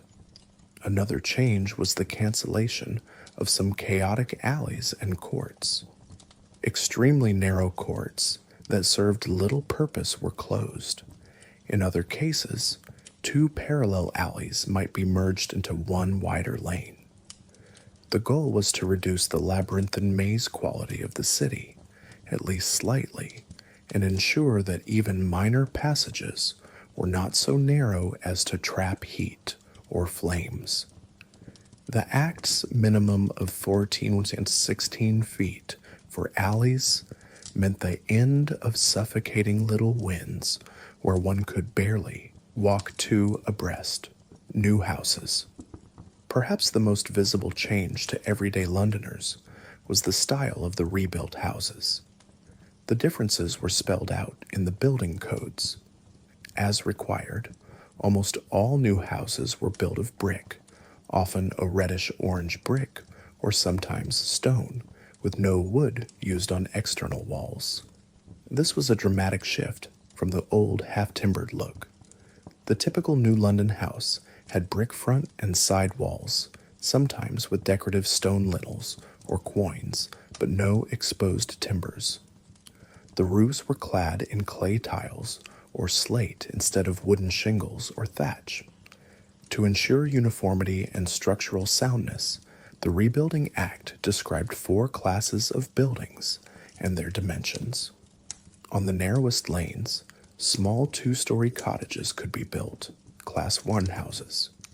On secondary streets, 3-story terrace houses were allowed, Class 2. On main streets, larger 3- or 4-story houses with higher ceilings, Class 3, were built. These often had shops on the ground floor and living quarters above. And on the prime sites, wealthy citizens built Class 4 mansion houses, sometimes freestanding or double width, though still adhering to the material rules. Importantly, the Act required uniform cornice heights on rows of houses. The roofs of each house along a street had to line up to give a tidy, regular appearance. This was a first step toward the classic Georgian uniformity that would later define London streets. Indeed, one can say the London townhouse was born out of this rebuilding. Entrepreneurs like Nicholas Barbin would later standardize and replicate the design of these brick terrace houses, creating the archetype of the Georgian row house. It's noted that Barbin, whom we'll meet again in the economic section, was responsible for developing the ubiquitous London terraced house format during this period. The new houses were not only less flammable, they were also perceived as more healthy. Contemporary observers noted that the wider streets and absence of projecting upper floors allowed more free circulation of sweet air through the city. By eliminating the shadowy canyon-like alleys, sunlight and breezes could better reach street level, which people believed helped dispel miasmas and pestilential vapors. In fact, one mid-18th century writer credited the rebuilt London for having kept plague away. Since the enlargement of the streets and modern way of building, there is such a free circulation of air that the city has been free from all pestilential symptoms for these 89 years. He exaggerated the effect. Later analysis suggests the end of plague was more due to rats and fleas being kept out by sturdier housing. But clearly Londoners felt their new city was healthier. Public buildings. Reconstructing London's public and monumental buildings was a longer process, but ultimately gave the city some of its greatest architectural treasures. A priority was the Guildhall, the administrative center of the city, which had been badly damaged, its roof destroyed. The Guildhall was rebuilt by 1670 with a new roof and windows, incorporating the surviving medieval walls. The Royal Exchange, the center of commerce, had burned to a shell. It was rebuilt by 1669, financed by the city and by private wealthy merchants, and reopened by the king in a celebratory event. The new exchange closely followed the old design, but with modernized details. Most significant of all was St. Paul's Cathedral. After the fire, Old St. Paul's was a ruin, its stone walls scorched and unstable, its interior filled with debris. For a while, there was debate: repair the old Gothic structure or build an entirely new church. The decision eventually was to build an entirely new cathedral from the ground up, something modern and magnificent to symbolize London's rebirth. Sir Christopher Wren was assigned this monumental task. Wren had already submitted designs by 1668, but work was slow to start. The clearing of the old St. Paul's ruins, including deliberately demolishing what remained of the shell, took years and encountered opposition from some who cherished the old cathedral. Finally, in 1675, the first stone of the new St. Paul's was laid.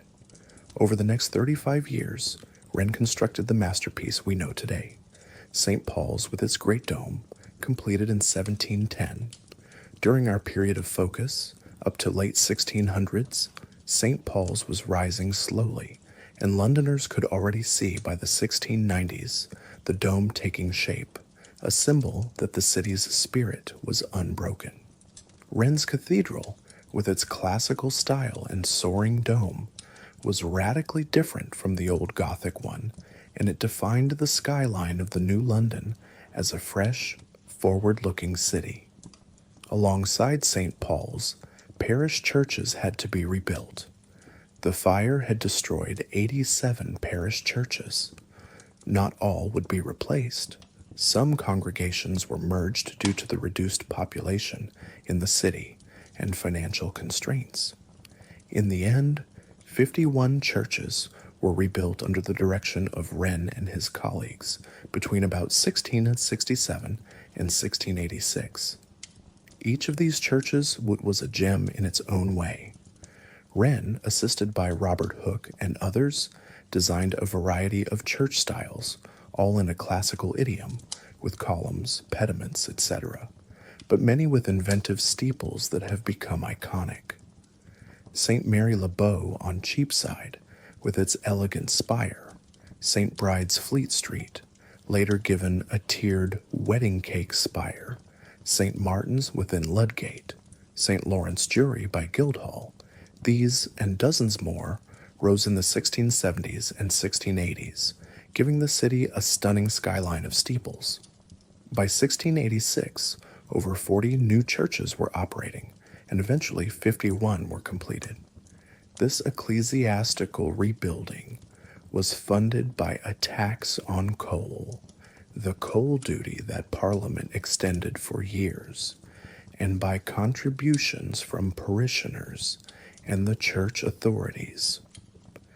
The new churches were generally smaller than their medieval predecessors, since the city's resident population was somewhat less and many parishes were combined, but they were bright, elegant, and built of solid masonry. Inside, they often featured wooden fittings of fine craftsmanship, carved altarpieces, new pipe organs, etc. London's nickname, the City of Churches, was perhaps never more fitting than after Wren's rebuilt churches graced its streets. Another civic monument created was the Monument to the Great Fire itself. In 1671, design and construction began on a colossal freestanding column near Pudding Lane to commemorate the disaster and the rebuilding. Sir Christopher Wren and Dr. Robert Hooke collaborated on its design. By 1677, the monument was completed, a 202-foot tall Doric column topped with a gilded urn of fire. This stands to this day at the intersection of Monument Street and Fish Street Hill, a stone's throw from the fire's origin. The monument not only commemorated the fire, but had a scientific purpose as well. Hooke and Wren built it with a hollow core and removable top so it could function as a giant telescope and zenith observatory, though this use was limited. In any case, the monument was one of the earliest instances of erecting a permanent memorial to a disaster in situ, and the Latin inscription on its base, partly crediting King Charles II and London's resilience, partly infamously blaming Catholic conspirators, tells the story of the city's destruction and restoration. Other public structures that needed rebuilding included London's gates and walls, although here an interesting shift happened.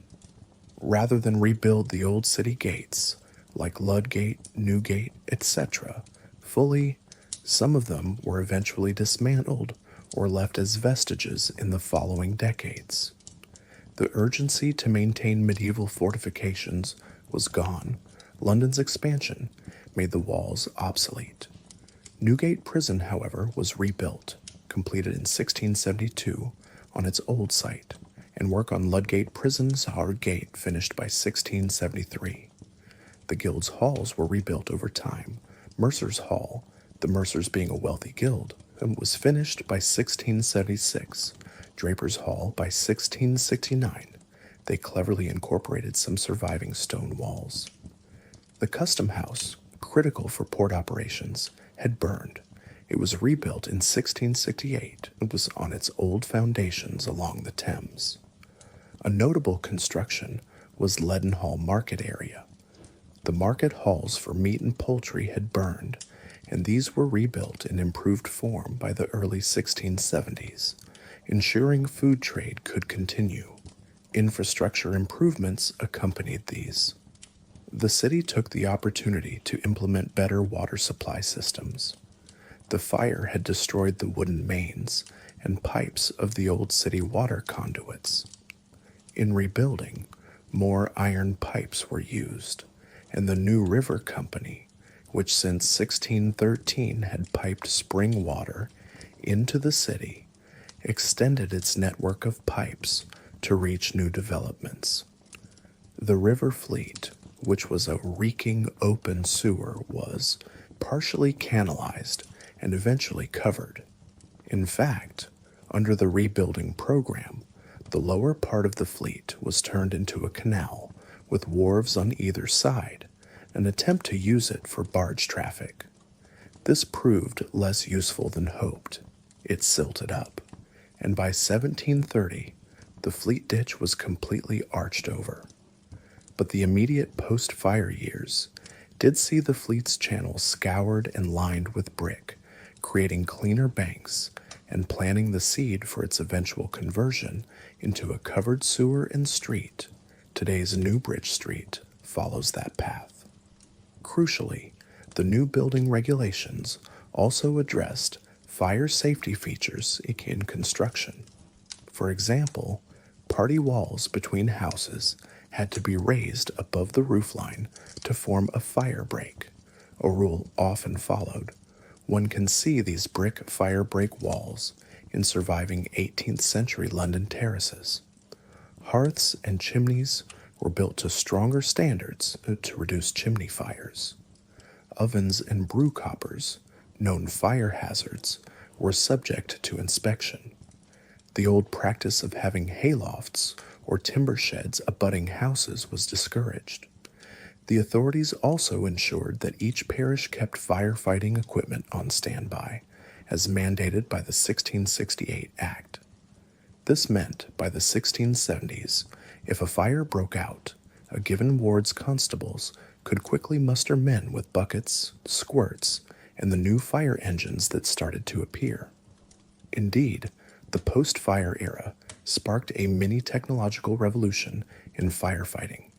Demand for better pumps and hoses led clever minds, often Royal Society members, to invent improved fire engines. Entrepreneurs began manufacturing fire pumps for sale. By the 1680s, London parishes and private insurers had acquired small-wheeled fire engines that could spray water more effectively than bucket chains. This was a direct result of the market Hollis describes. Beforehand, there was not a market in buckets and hoses, and nobody invented them. But once people wanted engines and squirts, the possibilities were explored. The Great Fire, thus, led to lasting changes in both building construction and emergency preparedness. By 1677, Roughly 11 years after the disaster, the city was largely rebuilt. Londoners were proud of what had been accomplished. A visitor in 1678 would have seen a transformed streetscape, rows of neat brick houses where timber homesteads once stood, streets broader and cleaner than before, and brand new churches lifting their spires heavenward. True, the street pattern was still recognizably London. One could find one's way by the old familiar lanes, now improved, but the overall aspect was of a city rejuvenated. King Charles and his government made much of this achievement. The king's earlier promise that London would rise with a more august buildings had been kept in many ways. The Latin inscription on the monument, composed with input from Wren and perhaps the king's advisors, reads, Londonium renaissans, London rises again. It praises how under Charles II's auspices, the city was rebuilt, more beautiful, more commodious, and more durable, pulchriorem, meliorem, durabiliorem than before. Indeed, the new buildings, all in brick or stone, promised durability. The aesthetic was different, but many found it stately and uniform, and the city's widened arteries made commerce flow easily. It's important to temper that rosy picture with the reality. The rebuilding was not perfect. Many private builders cut corners due to cost, and in the years after, there were complaints that some new brick houses were poorly built and in danger of collapse. Nicholas Barbin, the speculative builder, notoriously had a block of houses on Mincing Lane fall down, though he quickly rebuilt them.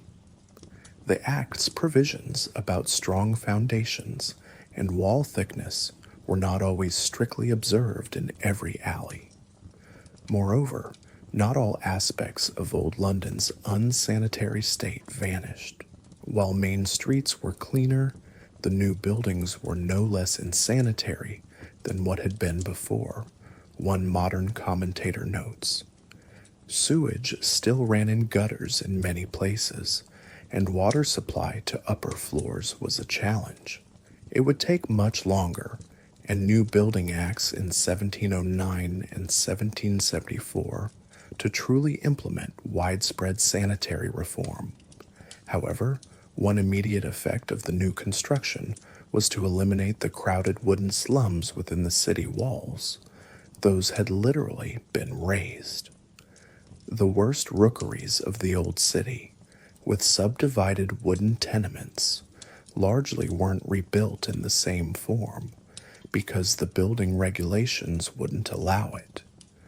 So there was a kind of slum clearance by default. Unfortunately, this may have simply displaced the poorest to districts just outside the walls that hadn't burned, like Whitechapel or Southwark, which remained ramshackle and rat-infested, and indeed, as pointed out, plague could well have lurked there if it hadn't died out naturally. In sum, the physical rebuilding of London after 1666 was a massive coordinated yet decentralized effort. Thousands of private constructions under general public guidelines resulted in a city that by the early 1670s was recognizably London, but with a new face. The new face was one of brick and stone, the red and white hues replacing blackened timbers. The silhouette of the city gained dozens of church spires by Wren, airy, classical, distinct from the medieval spires lost in the flames. And crowning all, by 1700, the dome of St. Paul's was approaching completion, giving London a noble centerpiece that it retains to this day. The story of rebuilding was not without hiccups, but in an era before modern machinery or government aid, the citizens of London, guided by royal and civic leadership, had achieved a near miraculous recovery. They had rebuilt their city stronger and safer, paying heed to the lessons of the Great Fire in every brick laid. Economic recovery and transformation. The Great Fire was not only a humanitarian and urban crisis, but also a massive economic shock. It disrupted trade, wiped out inventories, and imposed huge costs on property owners and institutions. The recovery of London's economy in the fire's wake was a complex process, marked by resilience and innovation, as well as hardship and debt. Over time, London not only recovered but transformed, laying foundations for new industries like fire insurance and an even larger financial sector. However, in the immediate aftermath, economic recovery was slow and painful. In the first months after the fire, commercial activity was seriously disrupted. The city of London had been the kingdom's trading hub, with thousands of shops, warehouses, and business offices. All of a sudden, over 13,000 businesses, from tiny bakeries to large mercantile houses, had lost their premises and often their stock. Clothiers lost bales of wool. Booksellers lost entire libraries of books. Apothecaries saw their stores of drugs and the herbs turn to ash. The companies of London, the livery guilds, lost their halls, and in some cases, records of accounts and debts. Merchants' account books and bills of exchange were burned, causing confusion in credit markets. For instance, a merchant might owe sums recorded only in another's ledger that was now gone, chaos for contracts. In the Royal Exchange, many trading records and tally sticks kept in the vaults were destroyed. Trade didn't halt completely. Merchants relocated quickly, some to makeshift quarters in the suburbs or in hired rooms in undamaged parts of London. The king authorized markets to be temporarily set up in new locations, such as at Gresham College for exchange of goods, while the Royal Exchange was rebuilt. Still, London's commercial output in late 1666 and 1667 plummeted as everyone focused on rebuilding rather than expanding trade. One major blow was to the port of London.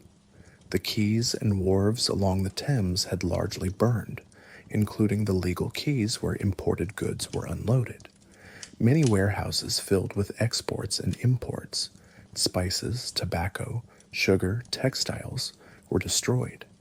Ships arriving after the fire had to unload at makeshift docks or in Southwark. Customs revenues fell sharply for a time. The custom house had to be rebuilt by 1668 to get customs collection fully going again. During that period, some trade diverted to other ports like Bristol or Amsterdam, though London's dominance meant it bounced back once facilities were restored.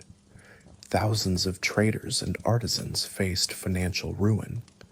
They not only lost goods and property, but also had to find funds to rebuild.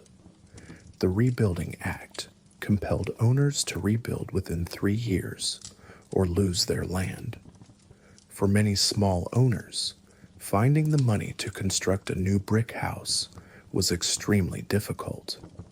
Interest rates were high, often 6 to 8%, and credit was tight after the fire. Some had to sell their plots at distress prices to wealthier investors who could afford to rebuild. It's estimated that a significant fraction of the destroyed property changed hands during rebuilding, as those who couldn't muster funds sold to those who could, sometimes at opportunistic prices. This led to a consolidation of property in fewer hands in parts of the city, a pattern not unique to London. After disasters, rich speculators often buy out the poor, but notable here. People like Nicholas Barbon, who had capital, bought up cheap fire-ruined lots and then built rows of houses to rent or sell. The City of London Corporation itself faced enormous costs. It had to rebuild infrastructure, Guildhall, markets, streets, the Newgate prison, etc. The coal duties helped, but not enough.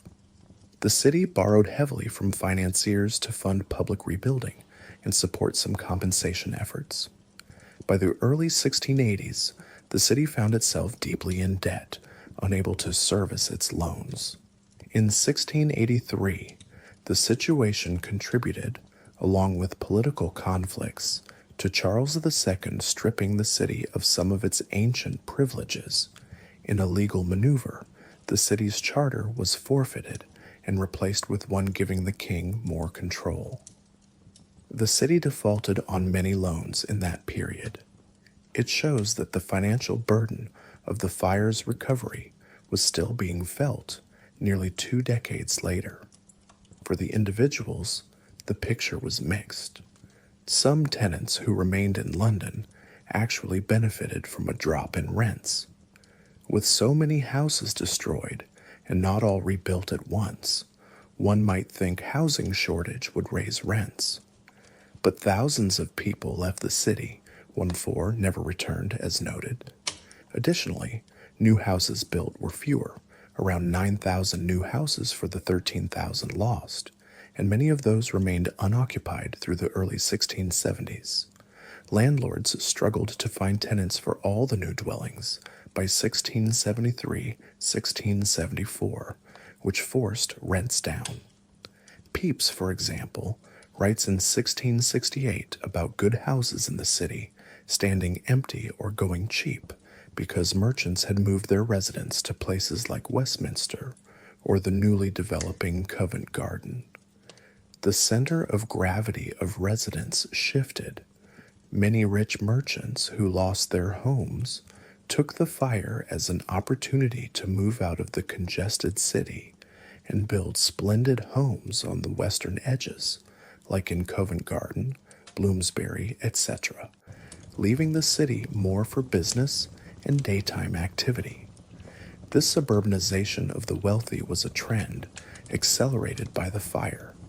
In the long run, it helped transform the City of London into more of a commercial district with fewer nighttime residents, a character it retains to some extent even today. One significant economic and institutional development, directly spurred by the Great Fire, was the emergence of fire insurance. Before 1666, property insurance was virtually unknown in England. The sheer scale of uninsured losses in the fire made clear the need for some financial protection against such disasters. 6 years soon after, enterprising individuals started to offer fire insurance for buildings. The most famous was Dr. Nicholas Barbin, whose Puritan name was the colorful Nicholas if Jesus Christ had not died for thee thou hadst been damned Barbin. Barbin, a savvy economist entrepreneur, founded the Fire Office, also called the Phoenix Office, in 1681, the first fire insurance company. He and partners offered to insure London houses for an annual premium. If a policyholder's house burned down, the Fire Office would pay for rebuilding. To reassure clients and reduce claims, these early insurers also maintained their own fire brigades, teams of firefighters with horse-drawn pumps who would rush to put out fires, especially at insured properties. Clients would affix a metal badge, a fire mark, on their building to identify the insurance company, so its brigade would know to douse that property. This innovation was a direct response to the Great Fire. As the Wikipedia entry notes, the fire resulted in the emergence of the first insurance companies, starting with Barbin's Fire Office, offering incentives for safer building, cheaper rates for brick versus wood. By providing a financial safety net, insurance spurred confidence in rebuilding and investing in property again. It also gave rise to a new segment of the financial industry. Within a few decades, several insurance companies had formed, and by the 18th century, London's insurance market was flourishing, eventually Lloyd's of London and others. The concept of insurance as a business, not just for fire, but other risks, gained legitimacy largely thanks to the lessons of 1666. Another economic transformation was in the building industry and speculative development. The fire created an instant demand for materials and labor on an unprecedented scale. Brickmakers could hardly keep up. Brick prices initially soared, though regulation eventually capped material prices to prevent gouging. An influx of workmen from all over England came to London. The Rebuilding Act specifically invited all carpenters, bricklayers, masons, plasterers, and joiners to come help. This might be considered one of the first construction booms in modern London. Wages for skilled builders went up due to high demand, so much so that the Act tried to regulate the wages to keep costs down, though enforcement is doubtful. The concentration of skilled craftsmen in London after the fire helped establish London's building trades more formally. Some historians see the roots of later builders' guilds and contracting firms in this period. Speculative building, where developers build houses to rent or sell, rather than just an owner building for himself, took off. Nicholas Barbin is a prime example. After proving his skill rebuilding parts of the city, he went on to develop entire new districts outside the city walls, e.g. in the western suburbs, like Holborn, Soho, etc., in the 1670s, 1680s. He essentially pioneered large-scale property development and mortgage financing. London's built environment in the ensuing decades was heavily shaped by people like Barbin capitalizing on the demand for new housing. The fire thus accelerated the shift from medieval owner-built houses to modern speculative real estate development. Economically, London's importance could not be long suppressed. Despite the initial slow recovery, London retained its economic preeminence within England. There simply was no alternative that matched its infrastructure and connections. Once the city was sufficiently rebuilt to function, markets re-established, the port reopened, and traders returned, commerce roared back. By the 1670s, the English economy was benefiting from peace. The war with the Dutch ended in 1667 with the Treaty of Breda and colonial expansion. The city's traders were heavily involved in burgeoning Atlantic trade, the East India trade, etc. London grew as a center of finance. Interestingly, the Royal Exchange reopened in 1669, served as a symbol that London commerce was back in business. Banking houses like Hoars, founded 1672, and others started around that time, partly to facilitate credit for rebuilding and trade. The government's decision to allow foreign merchants some incentives to trade also helped. For example, after the fire, a number of Dutch and Huguenot, French Protestant artisans moved to London, finding opportunity in rebuilding and in crafts, an injection of human capital. By 1700, London's population had surged again. Some estimates put it around 550,000 by then, far above the pre-fire level.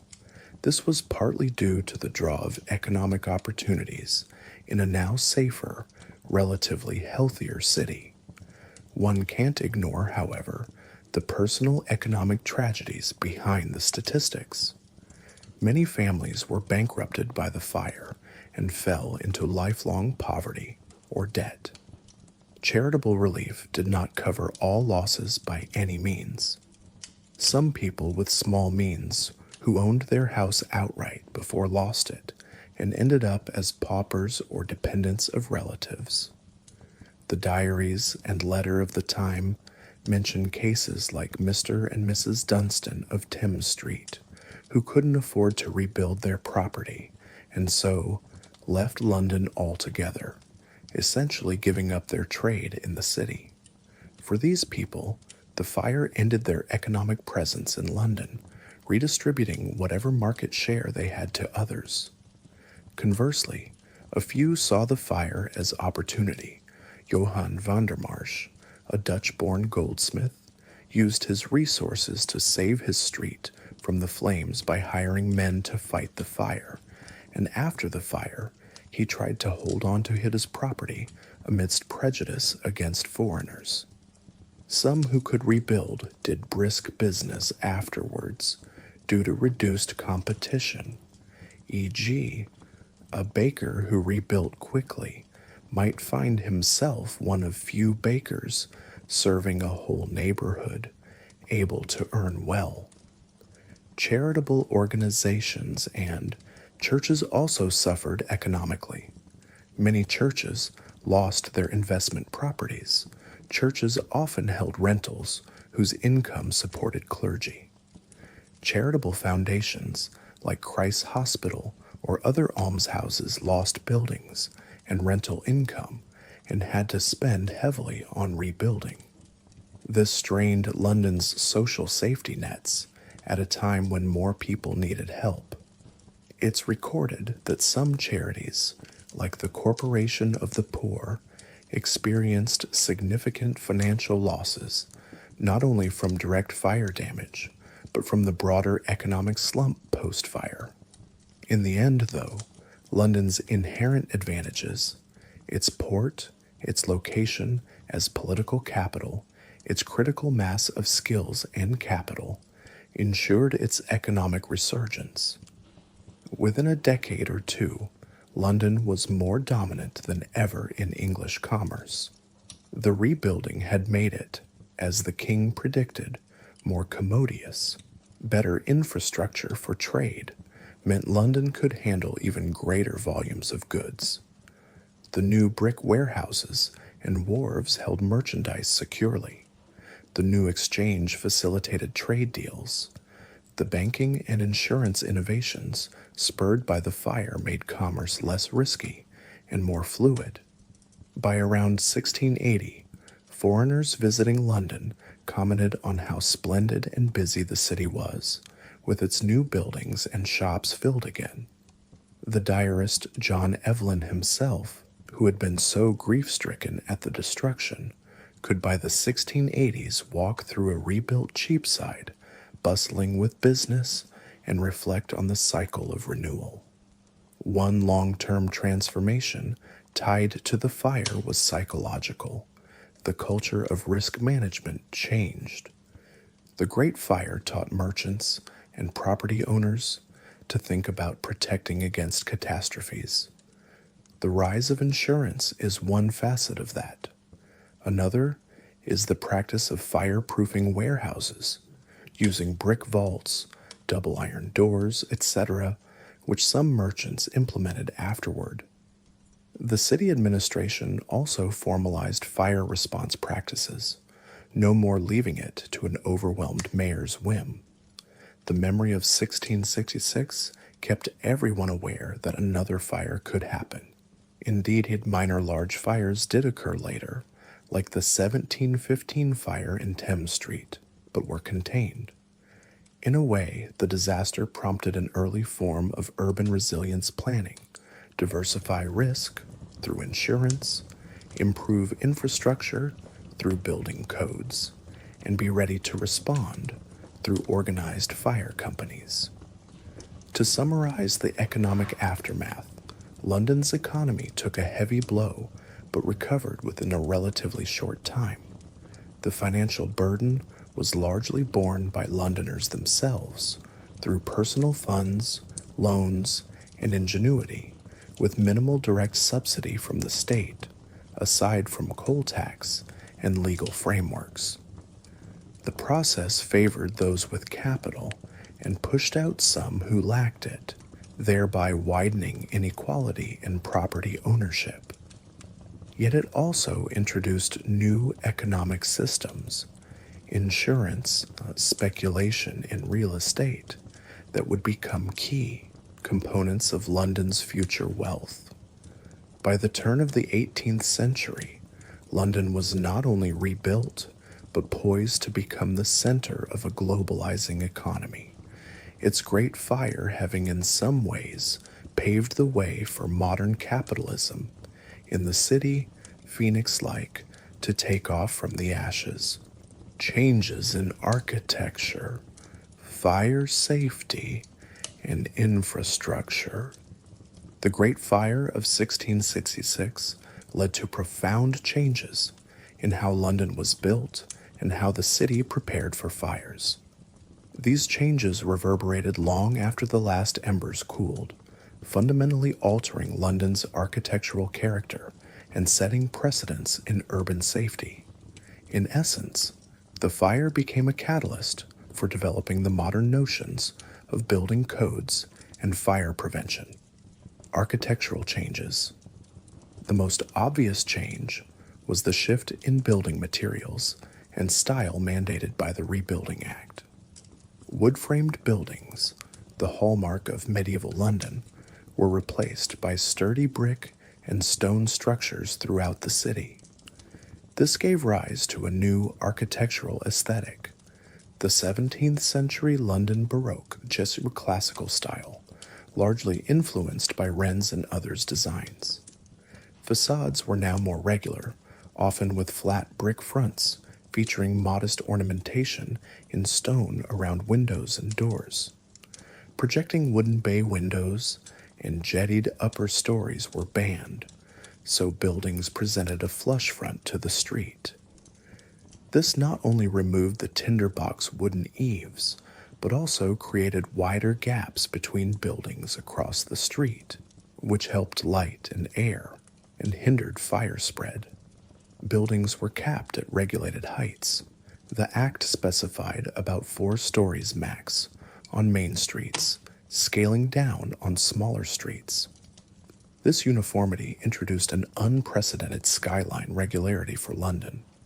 Gone were the days of wildly varying gabled roofs jostling at different heights. Now terraces of houses had consistent cornice lines. The classic London Georgian terrace owes much to these post-fire regulations. Indeed, as historic UK notes, the Act laid the foundations for an urban architectural vernacular that, through developers like Nicholas Barbin, shaped the design of the ubiquitous London townhouse. Barbin's terraces, like in Devonshire Square or later in Holborn and Soho, featured repetitive brick facades with standardized windows, a direct outgrowth of the fire's impetus to rebuild efficiently and safely. Another architectural legacy was the cluster of Wren churches dotting the city. Each church Wren rebuilt was unique. He treated them as an architectural laboratory, but collectively they introduced classical steeples and neoclassical forms in place of Gothic.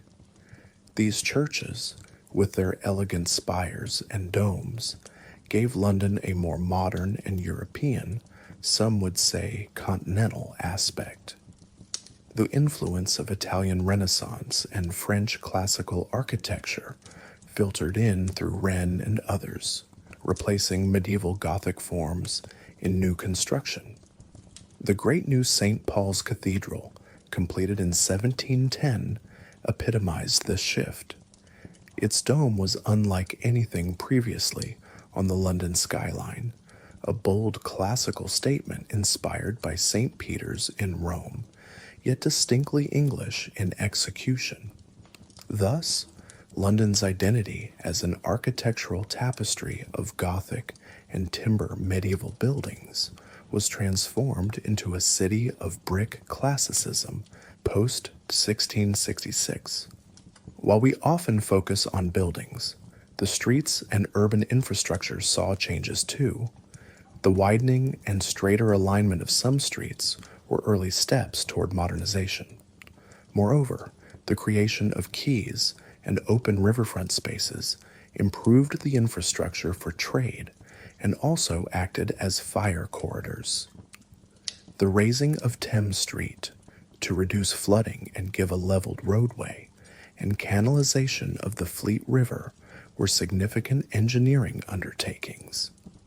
Covering the Fleet, completed decades later, ultimately provided a new broad roadway, today's Farringdon New Bridge Street, an unintended but positive infrastructural change that started with post-fire works.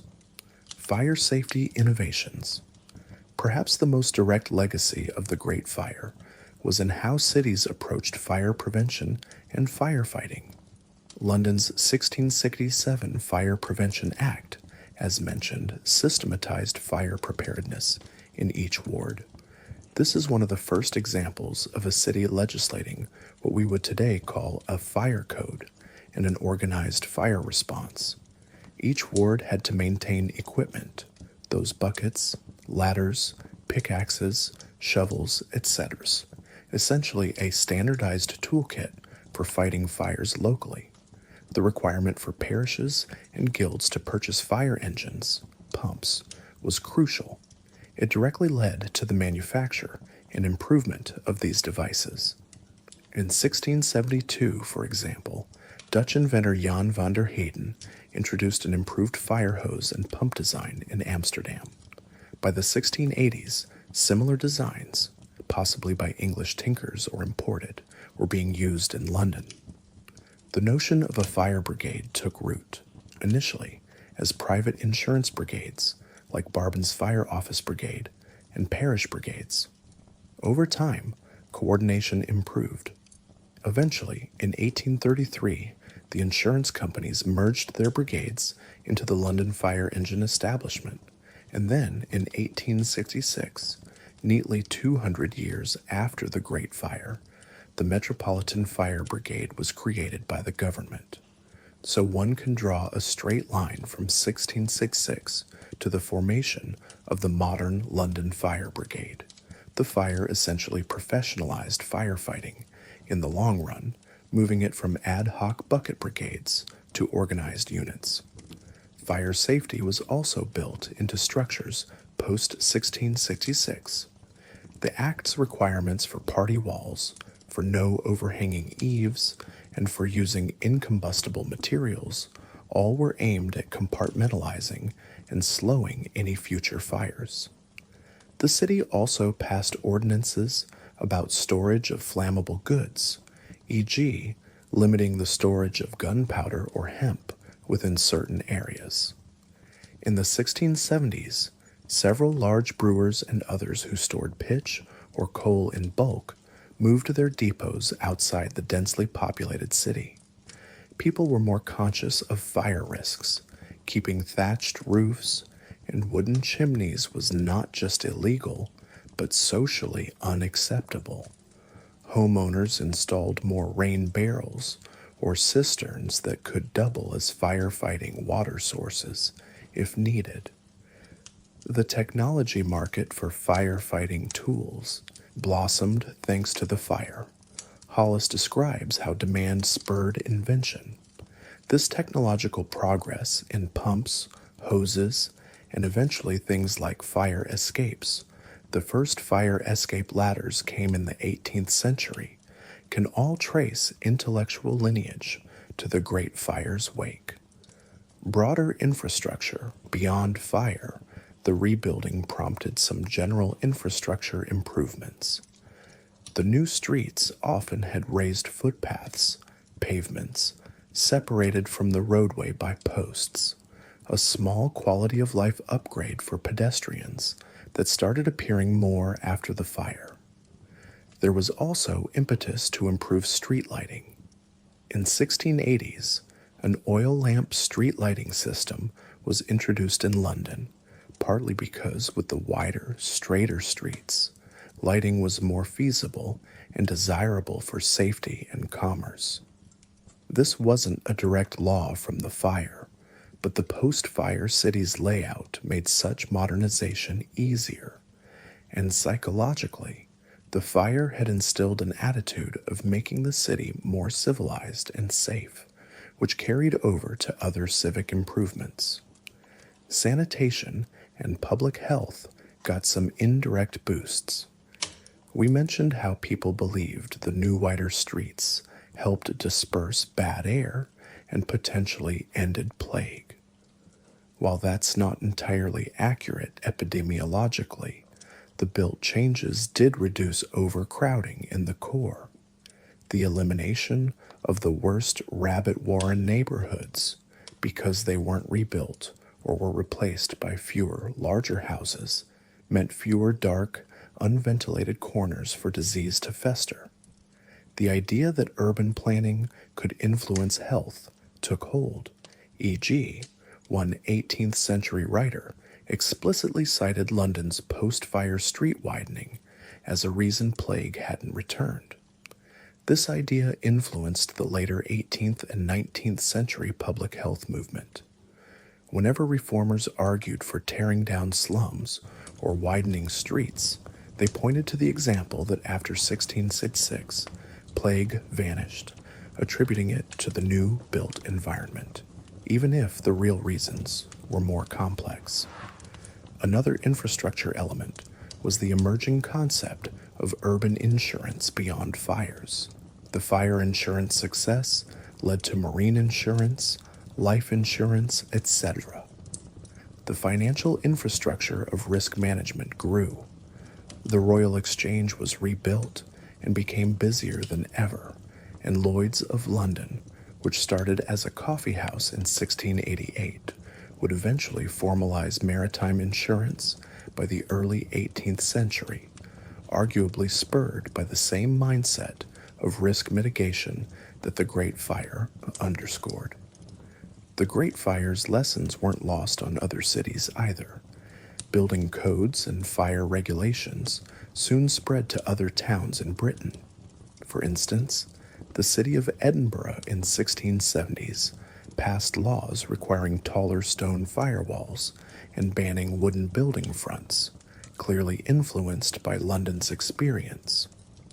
Over the next centuries, the Building Acts of 1709 and 1774 in London further refined construction standards, e.g., 1709 Act expanded regulations on construction throughout Westminster and London, and 1774 Act instituted the famous classifications of rate houses that standardized fire resistance. These later acts built on the foundation laid in 1667, extending its principles. The 1774 Act, for example, required every new building in London to have a fire-resistant brick party wall that extended above the roof, an evolution of the 1667 rule, and it applied citywide. These regulations, as historic UK notes, expanded on the effects of these early measures of 1667 and contributed to a widespread standardization of design and building methods pioneered in 1667. So the Great Fire can be seen as the start of continuous development of building regulations that would shape not just London, but construction practices throughout the UK and influence the world. Many cities studied London's example when developing their own fire codes. Culturally, London's rebuilt cityscape, brick houses, neoclassical churches, monument, etc., became part of London's identity. People began to take pride in the new London look. Writers in the late 1600s and early 1700s often contrasted the present city's order and elegance with the wooden chaos of the past. The notion of London as a Phoenix city, rebuilt in brick and stone, took hold, adding a sort of civic mythology that progress had triumphed over calamity. Visitors admired the uniformity of some rebuilt areas, like the rows of houses in Coleman Street or King Street, which were early examples of planned streets in London. In terms of city planning, while the grand plans were not executed, some subtle improvements in layout did happen. The straightened streets, opened wharves. These not only aided in fire prevention, but also traffic flow.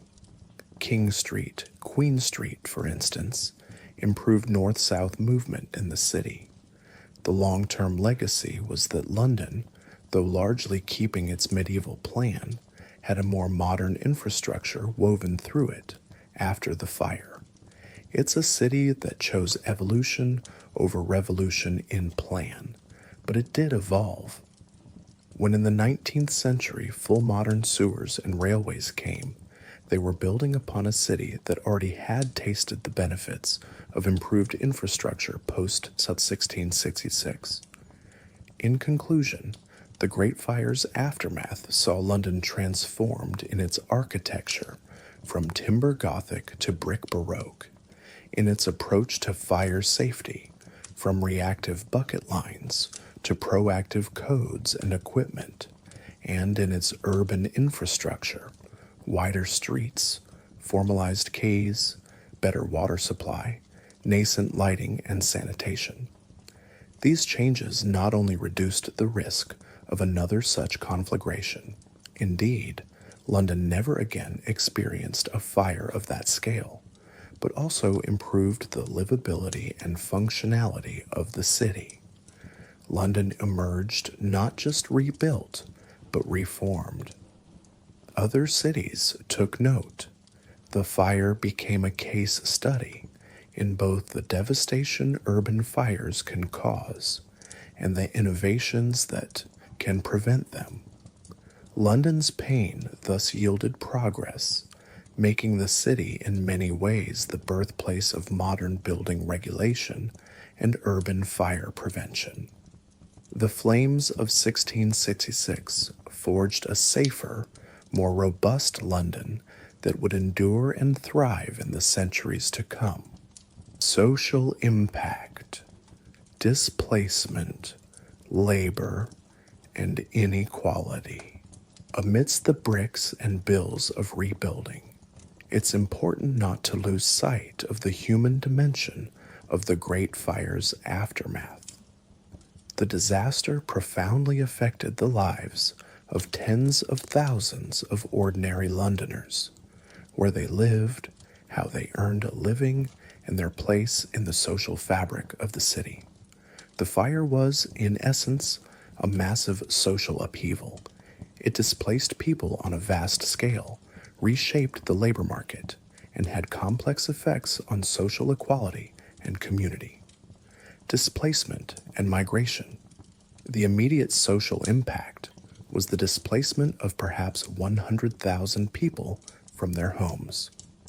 Many families who had lived in the city for generations were forced to scatter. Refugee camps in Moorfields, Islington, and elsewhere housed them temporarily, but as weeks turned to months, decisions had to be made: rebuild and return, or relocate permanently. Charles II's government, as noted, actually encouraged people to resettle outside London to alleviate pressure and prevent unrest. Some took up this encouragement. We see evidence of this in anecdotes, e.g., the Dunstan family leaving London for good because they couldn't rebuild. Towns like Reading, Oxford, and Canterbury reportedly saw an influx of Londoners. In late 1666 and 1667, some skilled tradesmen started businesses anew there, at least temporarily. The refugee crisis the fire created is sometimes considered the first major instance of internal displacement by an urban disaster in England. The Heritage Guild Guide notes a survey by 1673 indicated a quarter of London's pre-fire population never returned. If true, that's a massive demographic shift. Many of those who didn't return were likely poorer folk, renters, casual laborers, servants, people who, having lost their rented rooms or employment, drifted to other cities or to relatives in the countryside.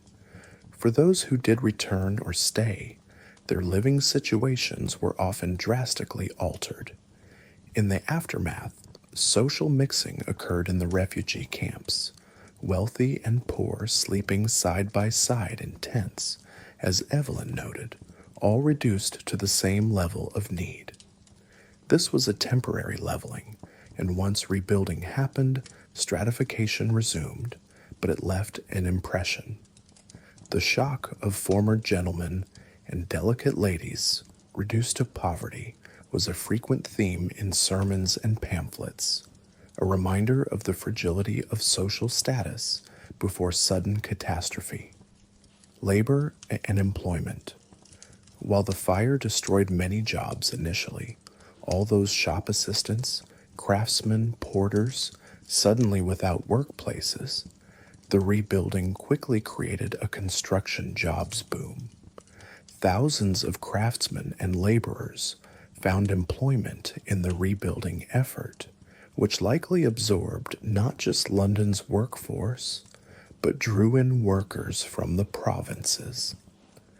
The Rebuilding Act's call to craftsmen implies they wanted to attract labor. Wages in the building trades rose, which could have improved living standards for some laborers, at least for a time. A side effect, other industries might have faced labor shortages or higher wages as workers could choose construction work. There's anecdotal evidence that in 1667-68, some manufacturing outside London suffered delays because so many workers had gone to London to build. The fire also opened opportunities for certain groups. For instance, many Huguenot, French Protestant refugees arrived in the 1670s, fleeing persecution. Some were skilled artisans, silk weavers, silversmiths. They found ready niches in rebuilding London's economy, e.g., Huguenot carpenters and masons contributed to reconstruction, and later, Huguenot weavers settled in rebuilt Spitalfields houses, boosting the silk trade. The leveling of the city meant new starts for immigrant groups to establish themselves. On the other hand, women's roles in the economy might have been affected. Many women who ran small alehouses, for example, lost their premises and licenses. Some undoubtedly restarted. The Rebuilding Act did allow women who were property owners to rebuild in their own right. But one wonders if some female-headed households never recovered their economic footing. Inequality and winners, losers. Disasters often exacerbate inequality, and the Great Fire was no exception in many respects. While the fire didn't discriminate in what it burned, magnates' mansions and poor tenements alike, the ability to recover was unequal. Wealthy merchants and landowners generally fared better. They had savings or assets to finance rebuilding, or they could borrow against credit. Many rich merchants actually took advantage of the situation to enlarge their holdings, perhaps buying adjacent lots from bankrupt neighbors and constructing a grander residence or larger warehouse. Meanwhile, the poor and renters were hit hardest. If you were a tenant in a house that burned, you lost your home and possessions and got no insurance payout, since insurance didn't exist yet, nor necessarily any compensation. The fire court often tried to mediate between landlords and tenants. In many cases, if a building was leased and it burned down, the lease terms might be void, since the property literally ceased to exist. The fire court sometimes freed tenants from future rent obligations, but also absolved landlords from reimbursing tenants for lost goods or for rebuilding costs. It was a mixed bag. Essentially, small tenants often had to simply leave. As noted, many did not return. Thus, The rebuilt city had fewer poor residents proportionally than before. The city's population that did return skewed a bit wealthier, or at least solidly middling, as poorer folks resettled in cheaper suburbs like Whitechapel or Southwark that hadn't burned. There were also instances of social solidarity and charity. Churches and guilds organized relief collections. The General Fast Day in October 1666 saw parishioners across England donating to the fire's victims. The amounts collected never could make everyone whole, but it prevented some destitution. Pepys notes in early 1667 that the East India Company and others gave alms to members who suffered losses. Kinship networks also played a role. Families took in relatives who'd lost homes. For example, Pepys housed some friends for a while. Still, many social ties were broken as neighborhoods were dispersed. Community and social geography. The fire altered the social geography of London.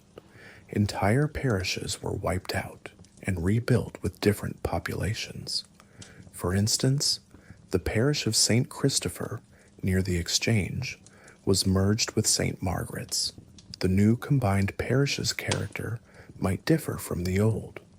In some rebuilt areas, property sizes changed. Some small lots got combined into bigger ones. This often meant that where once stood a cluster of tiny cottages housing many poor families, now stood one larger brick house for a single richer family.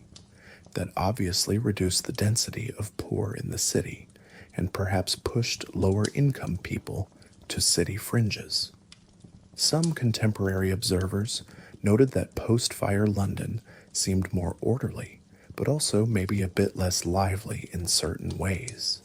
The teeming alleys of old were gone, replaced by quieter, respectable streets.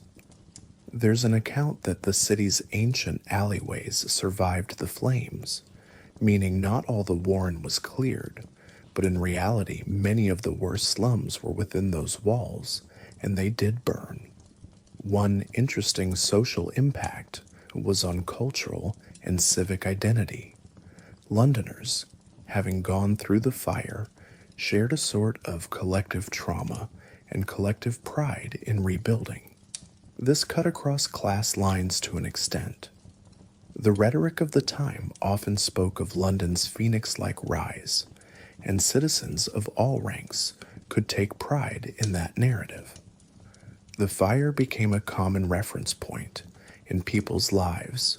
Before the fire and after the fire were like epic markers. It perhaps fostered a sense of community resilience. However, socially not all was unity.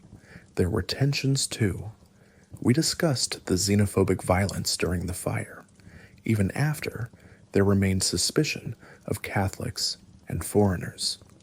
In the years following, especially as the Popish plot scare erupted in 1678, the fire was continually cited as evidence of a Catholic conspiracy. So for one segment of society, Protestants fearing Catholics, the fire's memory fueled social division and prejudice. The monument's inscription blaming Popish frenzy for the fire, added in the 1680s and removed in 1830, shows how the disaster was co-opted into a narrative of religious conflict. Inequality in recovery was stark. A notable case: James Shirley, a once renowned dramatist, though in poverty by 1666, died shortly after being rendered homeless. Meanwhile, the very wealthy Duke of York, later James II, lost his grand house on the Strand, though outside the city, the fire hopped too parts of the temple, but he had other estates and rebuilt quickly. Even King Charles II personally lost the Palace of Whitehall's proximity to the flames. Though Whitehall survived, the fire came close. The aristocracy largely lived west of the city and so were spared direct losses, except for some mansions in Fleet Street area that burned. So the burden of direct loss fell more on merchants and middle classes in the city. The aristocrats, if anything, took advantage. With the city's social mix changed, the elite could shape London's new look through patronage of church rebuilding and monuments, imprinting their values. From a labor standpoint, the fire potentially improved the bargaining power of building workers for a period, but once the city was rebuilt, many of those extra workers were no longer needed at such high levels. By the mid-1670s, the construction boom subsided, and many out-of-town workers returned home. Some stayed and added to London's workforce permanently, possibly depressing wages in other trades. It's difficult to trace, but economic historians have noted no long-term rise in wages overall due to the fire. Other factors like the general economy had larger influence. Crime and disorder in the aftermath. Initially, there was looting during the fire, as mentioned. Some people robbed refugees or burgled unattended goods. The army was called in to restore order and guard the camps at night. Longer term, did the fire's displacements lead to increased vagrancy or crime? Possibly yes. A number of suddenly destitute individuals might have resorted to begging or petty theft. The authorities were wary. They passed a Fire Relief Act to provide some relief and keep the poor from agitation. But with winter 16666 to 67 harsh, many might have died, as said, or turned to parish poor relief. The records of some suburban parishes show spikes in poor relief rolls after 1666, presumably aiding fire victims who resettled there. This indicates a social strain on communities that absorbed the homeless. On the community side, parish life had to be reorganized. Many parish churches were gone. Congregations combined and built temporary chapels or worshipped in the open until new churches built. Parish records of marriages, baptisms, etc. from before 1666 were often lost in the flames, creating confusion about property and identity. People had to prove their identity or status without documents. But communities adapted. Marriages and baptisms continued in makeshift spaces. The church wardens of burnt parishes often met in taverns or homes to manage relief funds and coordinate rebuilding of their church. So one sees a civic spirit in action at the grassroots level. Finally, inequality. The fire highlighted and perhaps widened class divides. Rebuilding the city with grander houses and fewer cheap lodgings meant the urban poor were pushed to the margins. The wealthier inhabitants ended up with a cleaner, safer city center, while the poorer crowded into outskirts like the East End, which in the coming centuries would be London's slum area. It's telling that plague after 1666 mostly affected the outer parishes in subsequent minor outbreaks, not the city core, partly because fewer poor were in the core and housing was less dense there, whereas Whitechapel and Southwark, untouched by fire, remained dense and squalid. So one could argue the fire inadvertently reorganized London's socio-spatial layout, concentrating poverty more outside the commercial center. This foreshadows the West End, rich, versus East End, poor dichotomy that characterized London later. However, in positive social terms, the successful rebuilding also improved conditions for many of the working class who did remain in the city. They now lived in sturdier, less fire-prone dwellings, if they could afford the rents, and enjoyed broader streets and presumably less filth. The fire had literally burned away centuries of accumulated grime in many alleys. A late 17th century observer, comparing pre and post fire London, remarked that even the common sort live better in new houses with more light and air, suggesting some trickle down benefits to living standards. In summary, the social impact of the Great Fire was multifaceted. It upended lives and communities, bringing suffering and social dislocation in the short term. Over the longer term, it contributed to a reordering of London's social geography, reinforcing some inequalities. The well-to-do rebounded and shaped the rebuilt city. The poor often had to relocate, yet also creating new social dynamics, like the collective memory of a shared catastrophe and pride in communal recovery. It mobilized charity and civic action on a large scale, arguably strengthening the notion of public responsibility for disaster victims. The fire court's swift justice was a boon especially to small property holders needing quick resolution, a socially conscious measure for stability. London society in the decades after was not the same as before. The fire left scars but also forged a sense of resilience among Londoners, bravely bearing their calamity with a fortitude that foreigners marveled at, as one account put it. Those who had walked through flames and built anew carried that determination into the social character of the city moving forward. Cultural and psychological effects on Londoners. Beyond the physical and economic realms, the Great Fire seared itself into the cultural consciousness of London and had deep psychological repercussions for those who lived through it. It was an all-consuming event, literally and figuratively, that tested Londoners' faith, invoked apocalyptic fears, inspired creative expression, and altered how people viewed their city and themselves. The generation that experienced the fire never forgot it, and subsequent generations wove its lessons and legends into London's identity. Trauma and emotional journey. The immediate psychological impact was one of shock, grief, and disorientation. As Rebecca Radiel observes, we can trace an emotional journey in first-hand accounts, from shock, fear, and xenophobia to resilience, latent trauma, and exhaustion. During the fire, fear was pervasive, fear for one's life, family, and city. Lady Anne Hobart's letter crying, "I am almost out of my wits.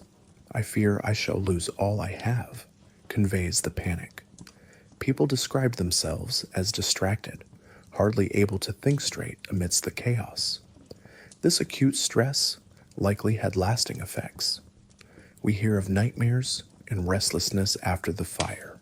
Samuel Pepys, for instance, in the days after the fire, buried his prized Parmesan cheese and wine for fear of looters, and noted he could hardly sleep for thinking of the devastation.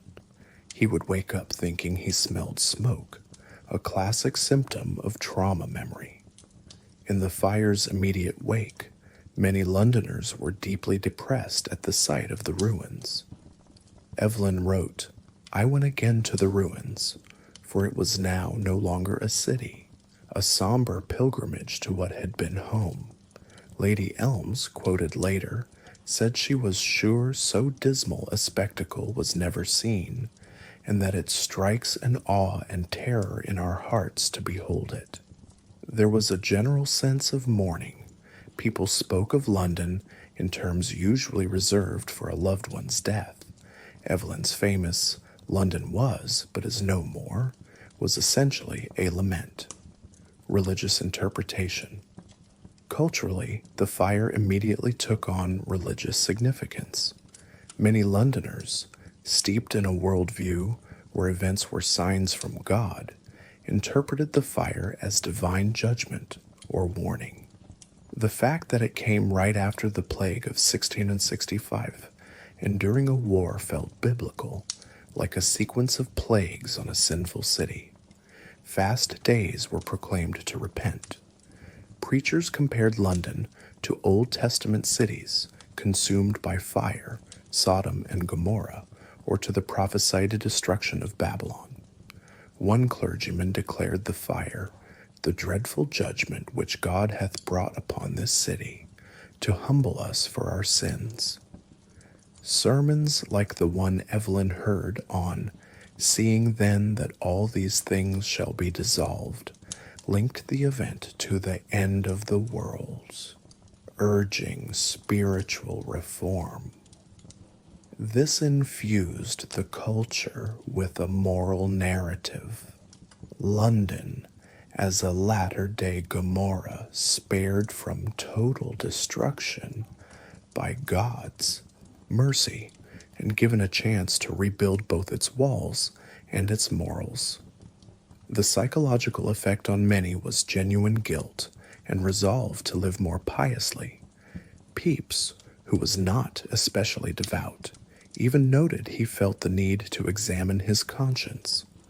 At the same time, a counter-narrative gained traction, that the fire was not an act of God, but of malicious human agency, specifically Catholic arson. As early as the fire's second day, rumors of papists with fireballs circulated. Psychologically, this gave people a more concrete, if scapegoated, enemy to blame, perhaps easing the cognitive burden of random disaster. However, it also inflamed cultural paranoia. Anti-Catholic sentiment, always present in Restoration England, found new fuel. The execution of the French watchmaker Robert Hubert as the supposed fire starter, though he was likely innocent, provided a sense of closure to some, a scapegoat sacrifice to lay the ghost of the fire. But for decades after, any hint of Catholic plotting would revive talk of the Great Fire as evidence. During the Popish plot hysteria, 1678 to 79, political figures referenced 6666 constantly, claiming the Catholics had done it and might do worse. The monument built to commemorate the fire originally had an inscription explicitly blaming Catholic treachery, a cultural product of that narrative that stood until the 19th century as a daily reminder to Londoners of this perceived threat. So culturally, the fire was weaponized in the Protestant Catholic propaganda wars. Resilience and identity. On a more positive note, the successful recovery from the fire became a point of civic pride and a source of collective identity. The very metaphor of the phoenix rising from ashes was embraced.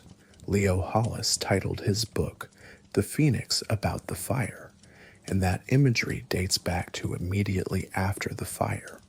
A phoenix appears on several rebuilding plaques. King Charles II's quote that the city would be purged by fire and rise more beautiful gave a kind of hopeful narrative. Londoners began to see themselves as part of a story of rebirth. The term New London was used in pamphlets, often with civic boosterism.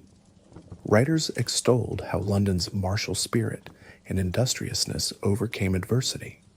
As early as 1677, commemorative medals were struck featuring London personified as a woman rising from flames, or the city arms with a phoenix crest. This collective triumph helped psychologically to process the trauma by focusing on what was built, not what was lost. Nevertheless, under the pride could linger latent trauma.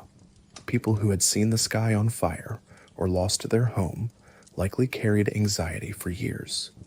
Pepys, in later diary entries, 1667 to 68, notes whenever he hears of a fire breaking out somewhere in the city, he becomes alarmed far more than he would have pre-1666. A minor chimney fire that normally would be routine now sent waves of panic until confirmed under control. This, Hypervigilance is akin to PTSD triggers today. Even decades on, the memory remained vivid. In 1700, old-timers could still recall the dreadful burning and would tell youngsters of it, passing it into oral history. Creative and literary responses. The Great Fire also inspired a body of literature and art that contributed to London's cultural heritage. Poems and chronicles were written in its aftermath. Poet John Dryden, in his poem Annus Mirabilis in 1667, wrote about the fire and the war in quasi-epic terms, emphasizing how London will rise greater and how this trial was almost a blessing in disguise. Dryden describes the fire as cleansing the city of its plagues and that the destruction cleared room for something better, though perhaps he was also flattering the king with that spin. Samuel Pepys's diary, though not published until the 19th century, eventually became a key cultural source, giving a human perspective of the fire.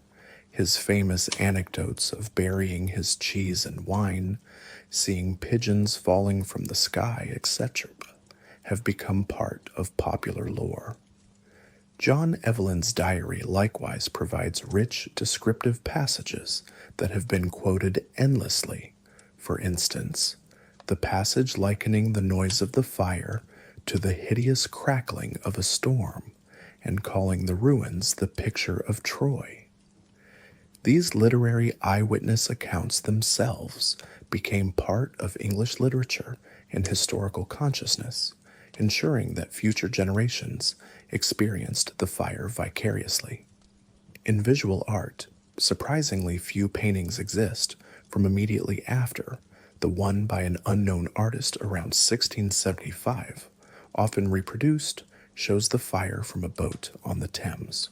But later artists, like those of the 18th and 19th centuries, often depicted the Great Fire in dramatic fashion, ingraining certain dramatic scenes in the cultural memory, e.g., images of St. Paul's engulfed in flames, or people fleeing to boats on the river.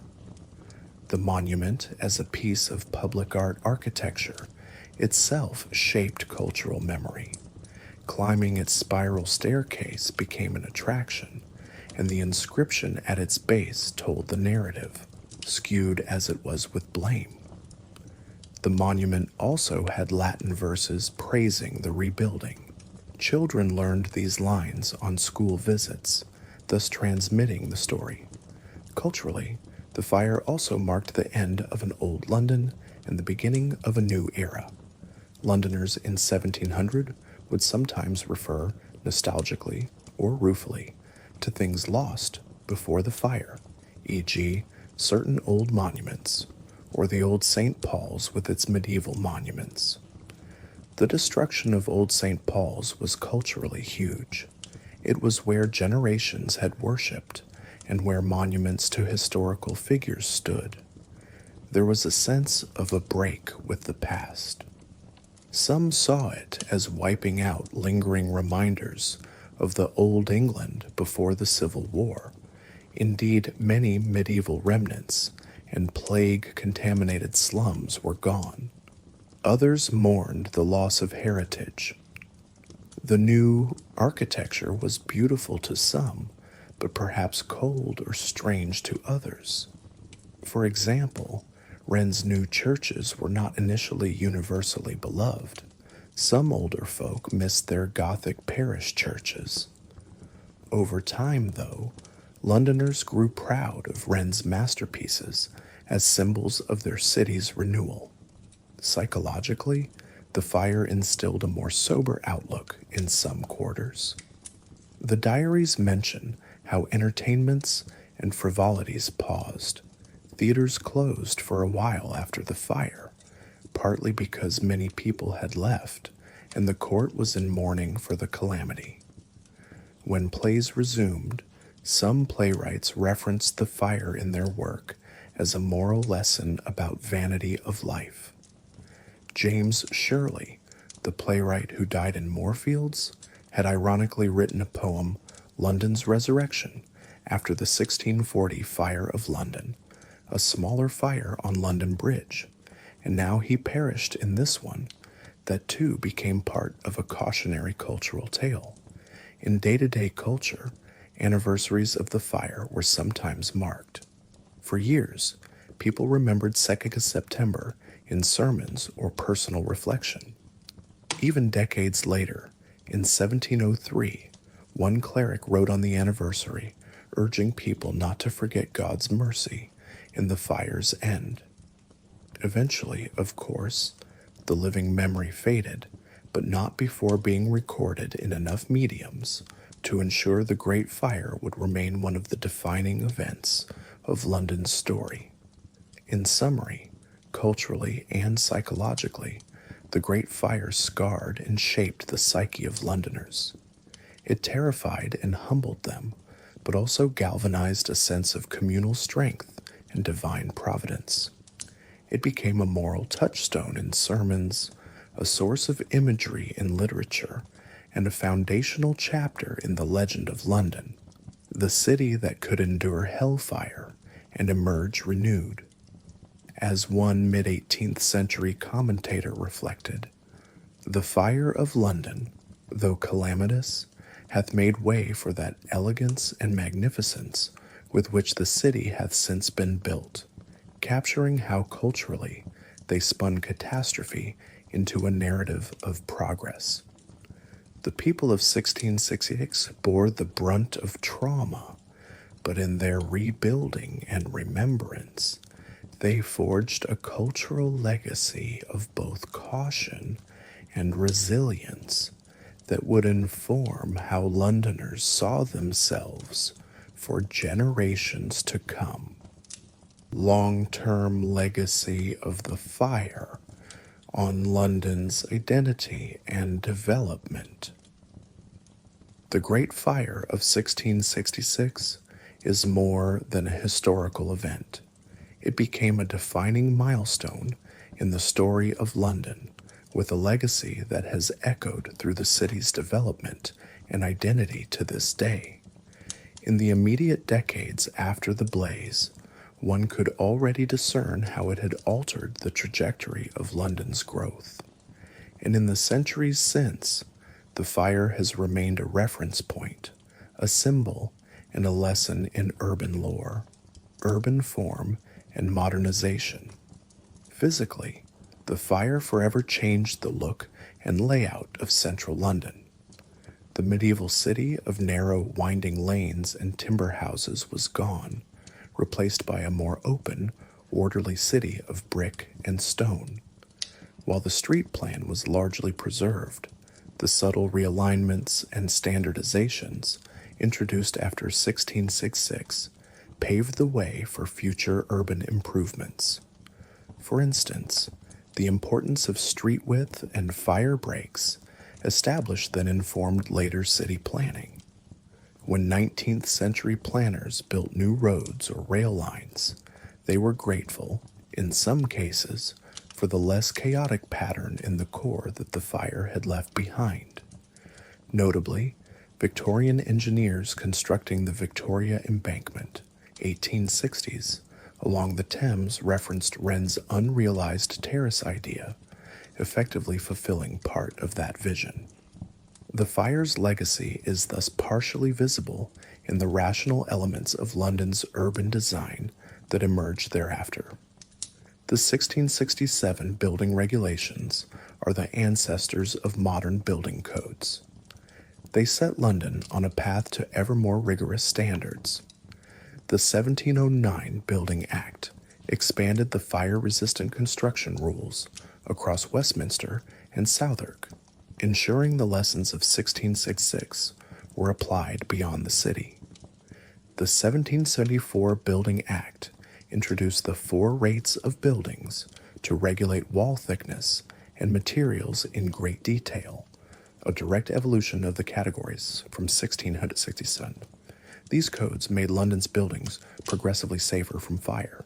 Indeed, after 1666, London never had another conflagration of similar scale. There were large fires, e.g., Southwark 1666, Cornhill 1748, Tooley Street 1861, but none consumed the whole city again. The fire essentially inoculated central London against future citywide fires by prompting these preventative measures, much as a one-time calamity can spur permanent safeguards. Economic preeminence and innovation. Remarkably, despite the terrible blow, the fire did not dethrone London as England's premier city. On the contrary, London continued to grow in population and wealth. By 1700, just 34 years after the fire, London was the largest city in Europe, estimated near 575,000 people, surpassing even pre-fire growth projections. The rebuilt infrastructure helped London handle the burgeoning trade of the 18th century. New docks, warehouses, and financial institutions, like the Bank of England in 1694, Lloyd's, and the insurance firms, thrived. In a sense, the fire cleared space for the modern city. It wiped away many obsolete medieval structures, making room eventually for the institutions of the financial revolution that soon followed. The Royal Exchange, built after the fire, became a hub for stock trading and insurance deals. One could argue that without such a fresh start, London's rise as the world's financial capital might have been slower. A research report titled "Financing the Rebuilding of the City of London After the Great Fire" suggests how the mechanisms of raising funds, coal duties, loans, in the 1667 to 1670 were a precursor to more sophisticated municipal finance, reflecting how the crisis forced financial innovation. The insurance industry that sprang from the fire's aftermath grew into a major component of London's economy. By the 19th century, London insurers were global, and the concept of insuring property and life became integral to Western economies, a conceptual legacy traceable to 1666's Big Bang moment for risk management. Even the London Fire Brigade traces lineage to the fire, with the 1666 often cited in its historical timeline as the impetus. So in terms of professional services and civic institutions, the fire's legacy is institutionalized, public memory and identity. The Great Fire quickly entered the pantheon of events that every Londoner knows about, shaping the city's self-image. Alongside the Norman Conquest and the Blitz of W2, the Great Fire stands as one of the great trials of London. That it happened in 1666 with the ominous 666 gave it an almost mythic resonance as a year of apocalypse turned into rebirth, which storytellers have not failed to exploit. The fire is regularly taught in schools. Even today, British primary school children often learn about the plague and the Great Fire as a combined topic, delving into Pepys's diary and baking pudding lane bread. This ensures a continuous cultural memory. Monuments and street names in London keep the memory alive, not just the monument column itself, but places like Fire Court, a little alley named after the fire courts, or churches like St. Mary le Bow, whose current edifices are direct results of Wren's post-fire construction. The phrase saw London's phoenix-like rise became cliché but meaningful. The city incorporated the phoenix in some official emblems after the fire. For centuries, the city's coat of arms was sometimes shown with a phoenix crest to symbolize its resurrection. Though not formally part of the coat of arms, it was used decoratively. The Great Fire has also proven an enduring subject in literature and popular culture, reinforcing London's identity as a city that overcomes disaster. Novels from earlier historical fiction, like William Harrison Ainsworth's Old St. Paul's, 1841, dramatized the fire for Victorian readers, linking it to a romantic vision of London's past. More recently, The fire appears in TV dramas, the 2014 series The Great Fire, and novels by authors like Peter Ackroyd. Each retelling emphasizes that London's essence includes this fiery trial. In a way, just as Parisians identify with the Revolution or New Yorkers with 9/11, Londoners carry the Great Fire in their civic DNA, even if subconsciously. It taught the lesson that London can be destroyed, but London will survive and rebuilds. That mentality was evident during the WW2 Blitz, when the imagery of the Great Fire was often invoked. People compared the smoke and flame over St. Paul's in 1940 to 1666 and found solace that their ancestors rebuilt. So would they. In fact, during the Blitz, the monument was covered in scaffolding and sandbags to protect it, a tribute to how valued that memory was. Additionally, after the fire, the identity of London took on a more Protestant commercial character. With old St. Paul's and many medieval trappings gone, and new churches plus the monument inscription blaming Catholics, the rebuilt London was symbolically a Protestant capital defiantly risen. This fed into the Whig narrative of the late 17th century that the fire had been a papist plot, but Providence and Protestant virtue rebuilt the city. This identification of London as a Protestant bulwark versus, say, Catholic Paris was reinforced by the fire's legacy, influencing London's politics and self-conception for a century or more. On the flip side, London's development might have taken some different turns had the fire not occurred. Without it, perhaps the old city might have limped on with its medieval structure and maybe faced another plague or conflagration later. Some argue the fire indirectly helped end the plague, and indeed, no major plague visited London after 1666. While epidemiologists now suggest improved buildings, keeping rats out, and the natural cycles of plague were the reason, at the time the absence of plague was credited to the fire. This bolstered the idea that the fire was a blessing in disguise, part of London's folklore. It's part of the city's narrative of turning disasters into triumphs, like the Blitz later.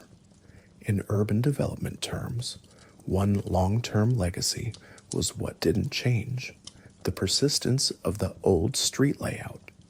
Because they rebuilt on the old plan, the city retained its historical street pattern into modern times.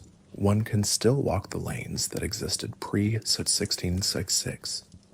This has given London's core a sense of continuity with its medieval past, despite the 6666 break. Some later city planners rued this continuity, wishing Wren's grand plan had been implemented for more efficiency. But others celebrate it. London didn't become an impersonal Baroque city of straight boulevards. It kept its quirky character. So ironically, the Great Fire's legacy is also the preservation of the city's ancient footprint, since they chose to rebuild where it stood. Contrast this with cities like Paris, where Haussmann in the 1850s radically altered the medieval plan, something analogous to Wren's plan that London didn't do. One might say the Great Fire froze the city's map in time. Major roads as they were in 1666 remain the spines of the city today. The fire also led to greater centralization of authority in building matters. The cooperation between Crown and city set precedents for later government involvement in urban development. After another big disaster, the Southwark Fire of 1676, similar principles were applied. Over time, Parliament took more active roles in shaping London, e.g. Westminster Bridge, Act 1736 to build a bridge. The Great Fire taught that sometimes strong, coordinated planning was necessary, an early hint at modern urban governance. Finally, the Great Fire remains a symbol in the story of progress. Writers often contrast the dark, plague-ridden, fire-prone London of the early 1660s with the modern, enlightened London that emerged by the late 17th century with coffee houses, scientific Royal Society, which interestingly both Wren and Hooke were part of. They even reportedly performed experiments atop the monument, and a robust mercantile economy. The fire is often used as the demarcation between those two eras. In that cultural sense, it's like a fiery baptism that midwifed the birth of modern London. In conclusion, the Great Fire's long-term legacy on London's identity and development is profound. It physically reshaped the city, spurring modernization in architecture and urban infrastructure.